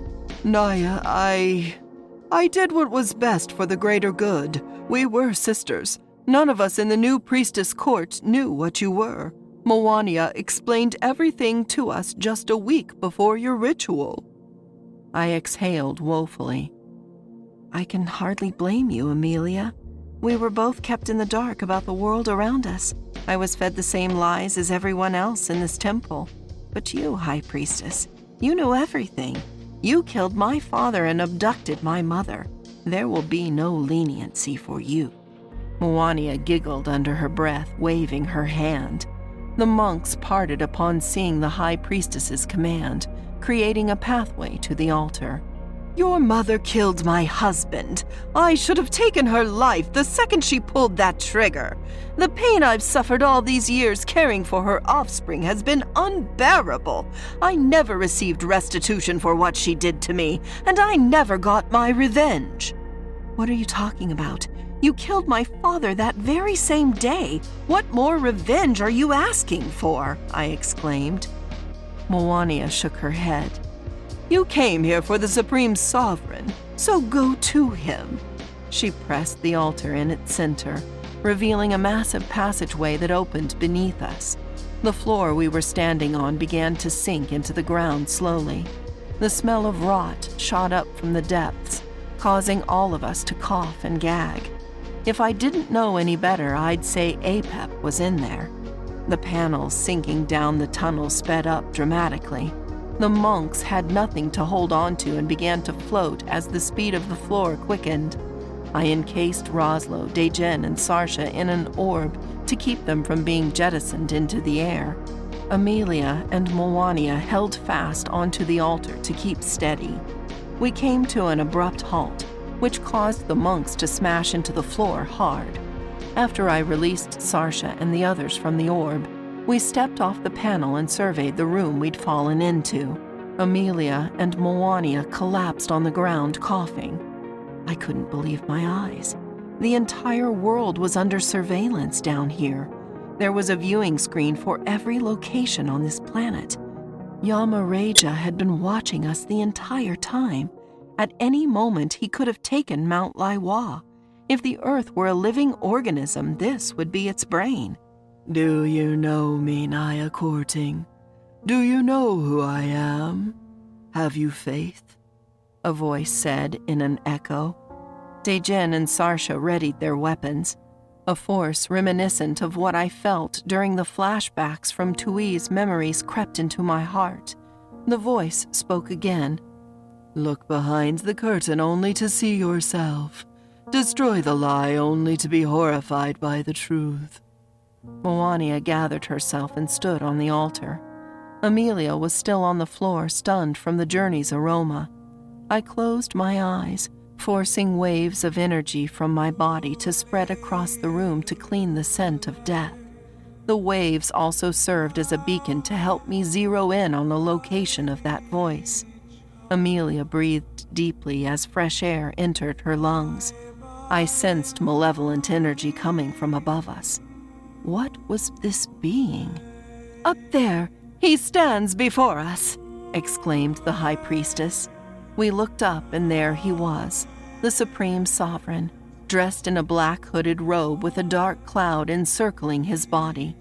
He jumped from his balcony and landed right in front of me. I took a few steps back to gauge what we were up against. There was energy emanating from him that I couldn't describe. It was far more insidious than Apep ever emitted.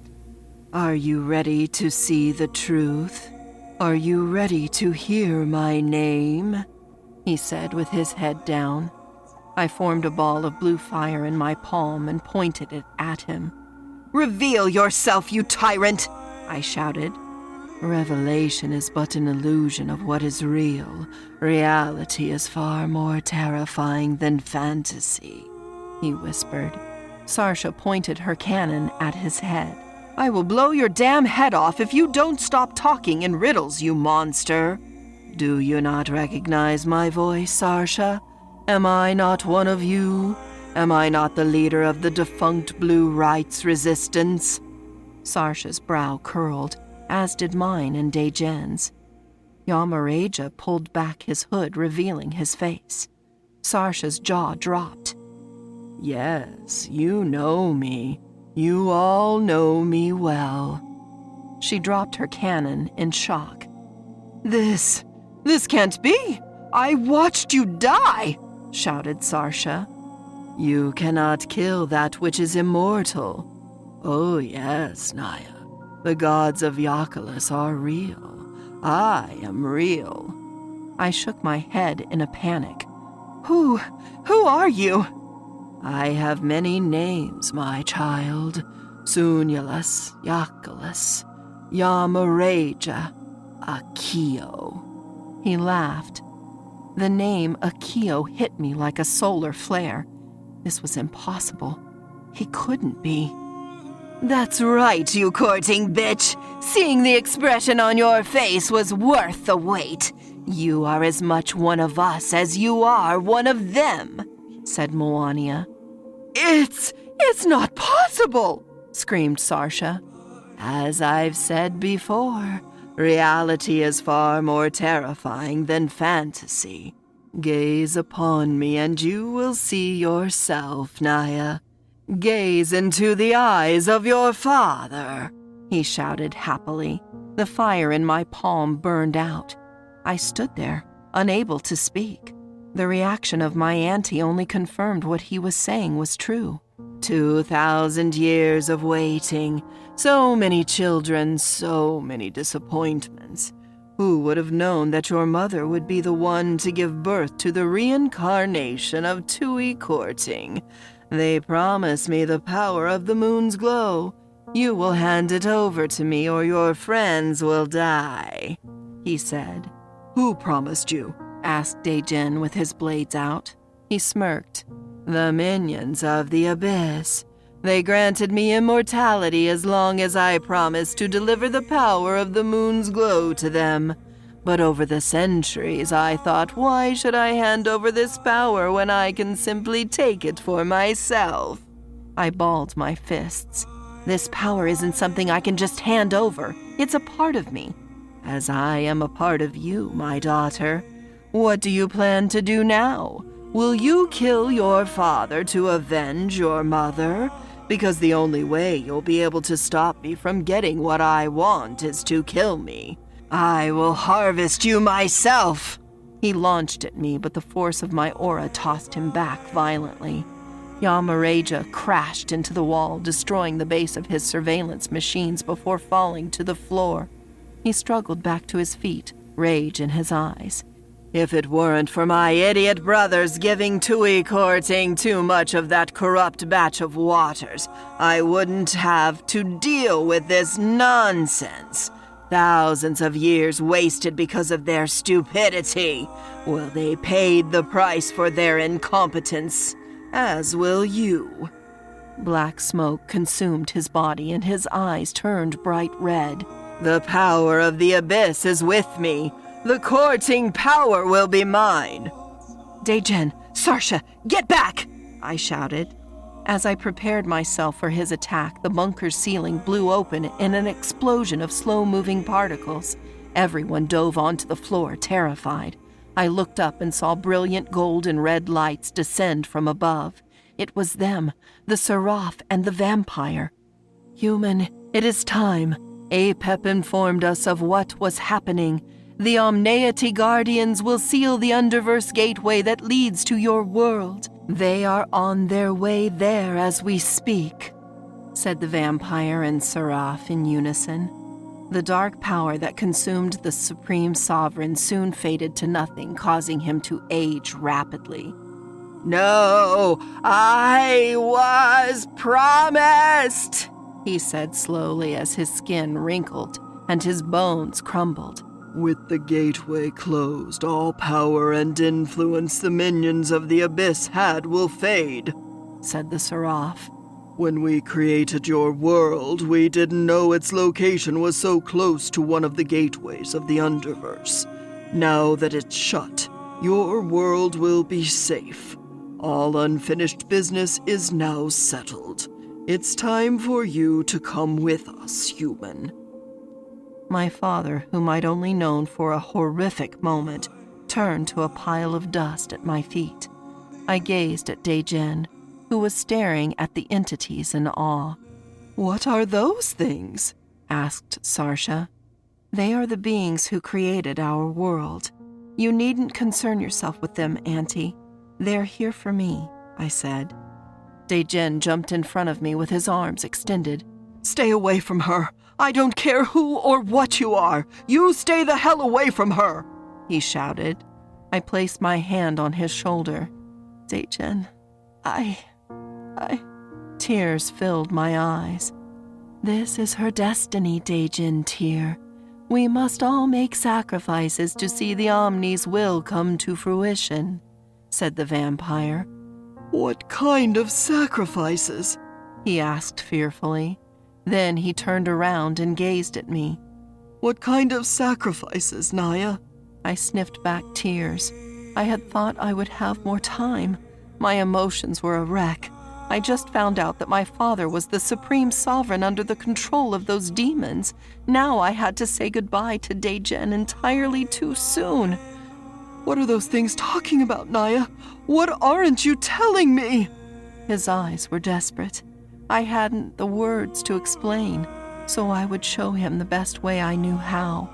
I palmed his cheeks and pressed his forehead against mine. All my knowledge poured into him. My experiences inside the shrine with my ancestor, the discussions in space with the Seraph and Vampyre, my encounters with Apep, all of it soaked into his mind. Tears ran down both of our faces. Naya, I understand. I understand everything now. But how can this be fair? We disengaged our foreheads. I'm sorry, Daejen. This is what I was created for." He turned to the Seraph, eyes red with tears. "Why must you take her away from me? All we've known is hardship since the moment we met. Can't you grant us a semblance of peace together? The moons are in alignment in the 10-mirrored multiverse. It is time for the rule of 3 to be blessed by the will of the Omni, so we can create new life. Once the human's task is complete, she can visit you any time she pleases, just as I visit my world," said the Seraph. The Seraph is correct. While my universe no longer exists, I too have someone I care about living on Aserfelik, the Seraph's home world, said the vampire. "You know that's not possible," I said. "Time is different on this world. By the time I'm finished with my task, everyone I've ever known will have already perished." "Not necessarily," said the Seraph. "If you truly love this man, then grant him immortality. Allow him to oversee this world in your absence. Ensure that your planet never falls to darkness ever again," said the vampire. Dejen and I stared at each other wide-eyed. "I can do that?" I asked. "You can do anything. You are the human," they said. I gazed at Sarsha, who smiled at me. "Dejen has proven himself to be worthy, Naya. He's willing to sacrifice all for his people just like you are, the same way his father was," she said. "Are you sure about this?" I asked him. Dejen kissed my nose gently. "I'd live in purgatory for thousands of years if it meant I could see you again someday. I don't want this to be the end of us. I'll clean up the mess Nocturnus has created and wait for you to return. I love you with all my body and soul. Just promise to come back to me." "I promise, my love. I promise with everything that I am." My heart was filled with both sadness and hope. "Conjure all the love you have within yourself and focus it on him. Think of only Dejen Tyr," said the Seraph. "Engage him. Hold him as tight as you can," said the vampire. We embraced each other, hugging tightly. My courting power illuminated the room until Dejen and I were lifted into the air. I felt as if I were inside of him, as if I were becoming him. His muscles bulged and his hair turned from black to golden brown. "I can feel you, my love. I feel all of you," he said. "As can I." I kissed his neck. We descended to the ground, both sharing the same blue and white aura. His soon faded as he inhaled a long, satisfied breath. "I can feel you inside me, Naya. This is amazing," he said. I rested my hand on his cheek. "I'll be with you always, Dejen. I place the care of this world in your hands. See it prosper just as we dreamed it would." He clutched my nape and kissed me deeply. I gripped the back of his head, pushing my tongue into his mouth. If this would be our last kiss for a very long time, then I wanted to taste him as much as I could before we separated. "I love you, Naya. Forever, I will love you," Dejen whispered. The Seraph and the vampire put their hands on my shoulders, filling me with light. "The Omni awaits," they said. I gazed at my aunt, who had both Amelia and Maunia on their knees at gunpoint. "We'll rebuild this world, Naya. Just come back sometime within my lifetime.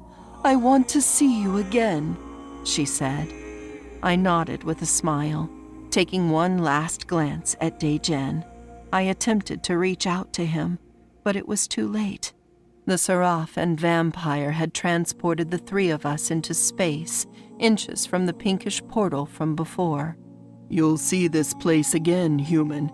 Take solace in the knowledge that you'll create 10 more just like it," said the Seraph. With one final glance at my world, I waved my hands over the bright blue sphere before joining the 2 in the portal, where we dematerialized into light particles. I would embrace my destiny, knowing my world was in safe hands. 7. The creation of 3. My eyes and mind were weary. The weightlessness gave me peace as I took comfort in the surrounding light. The 2 entities carried me forward as I strained to take hold of my senses. I rubbed my eyes, trying to focus. And the 2 placed the human at the feet of the Creator, and she was filled with light, set forth with the power to assist in the creation of worlds. And at that moment in space and time, all was well. The human realized her destiny, and the beginning of life was foretold to all who would embrace the will of the Omni, said a mystic being. The Seraph held me in its arms, presenting me to this breathtakingly beautiful being. To be in her presence was to feel love unlike anything I'd ever felt. What was she? You, as with all living beings, are one of my children. I am that from which all realities have been derived. I am called the Creator, the abundant figure, the Supreme One, ruler of all multiverses, reality itself. I am singular, distant particle, mother of all things, most highest designer, the one and true architect, multiversal monad. I am the Omni, said the being that stood as massive as a planet. The Seraph set me down on the white cloud we were drifting above. I couldn't believe my eyes. This place was paradise. Is your cluster ready for the formation of the rule of 3, Seraph? The being asked. Yes, Universal Mother, we are ready to become 3, said the Seraph. Is this true, human? Are you prepared to help in the creation of worlds? Do you believe you are ready? The being asked me. I looked to the Vampyre and the Seraph, hesitant to respond to her inquiry. They gestured for me to give an answer with light-hearted smiles. Yes, my goddess, I believe I'm ready, I said. They both giggled, as did this massive being. You needn't call me a goddess, human. Given all my titles, I prefer the Omni, she said. I bowed slightly. Yes, Omni. She smiled, growing larger in mass, waving her vast hands over us. By the power of my hand, the word of my voice, the will of my being, I now grant you the power of 3. I instill upon you the full power of the human Naya courting. I decree that together with the Vampyre and the Seraph, you go and create new life in your 10-mirror multiversal cluster. All creation guided by my hand will see you through in the rule of 3. Volts of energy passed through my body, increasing my power thousands of times over. A renewed sense of knowledge, of consciousness, was bestowed upon me, which made me feel at one with my counterparts. I saw into their pasts, their memories, all their experiences. It was nothing short of glorious. And the Omni proclaimed them the rule of 3. Together with Apep, they would maintain balance in their universes for billions of years to come. The Omni leaves the rest to you, she said in an enchanting voice. I gazed at my counterparts in awe. I've waited for this moment for so long, said the Seraph. Yes, I feel complete, said the Vampyre. I raised my gaze to the sky only to see the Omni had vanished, fading away in shining gold and white particles. 10 portals opened before us, each displaying a replica of Earth. Human, said the Seraph. The moons will serve as an important part of the test when each civilization reaches its peak, where a chosen will be born. The moons will also serve as a gateway between realities. You have the power of the human and that of the moon's glow. The vampire and I created the universes. Now it is up to you to lay the foundations of the Homo sapiens genes and infuse these moons with your power." I raised my hand, sending meteors to all 10 worlds. Each one of them carried the genes of my people. It was my hope these humans would evolve to be far more compassionate and caring than those on my home world. With the power of the moon's glow in my palms, I shot rays of blue light into all 10 portals, immersing the moons in energy that would rain peace down on each world. "As with all things, they should have a name, don't you think?" asked the vampire. "What do you mean?" asked the Seraph. "Well, our planets have names, such as Earth. What would you call the moons?" the vampire asked. I stared into the portals, watching as the moons radiated brilliantly with blue and white energy. That was when something came to mind. I looked at both of them and smiled. "How about courting? Courting moon. It seems only fair they take my birth name, right?" I suggested. The Seraph and vampire nodded in agreement.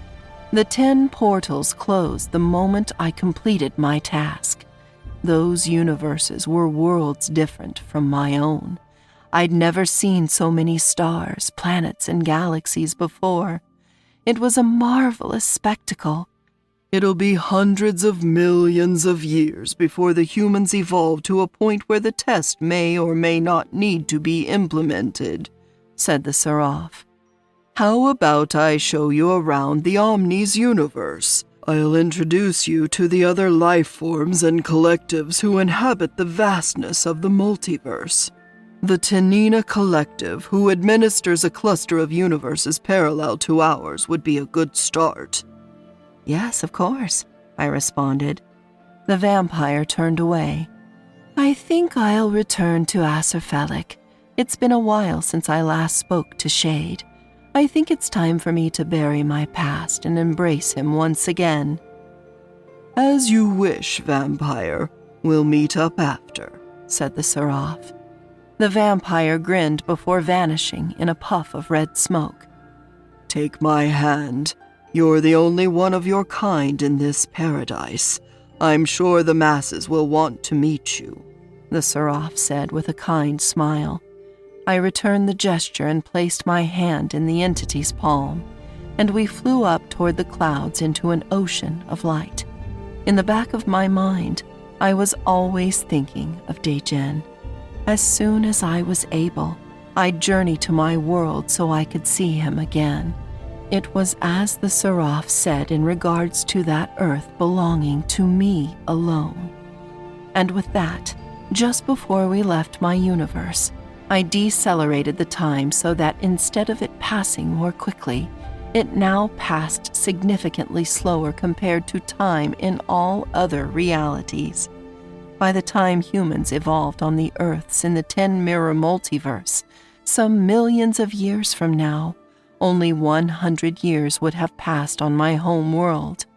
I would see my aunt and many others I'd left behind again in their lifetime. Reality was what we made it, all willed possible by the gifts of the Omni. For I had become life, creator of worlds.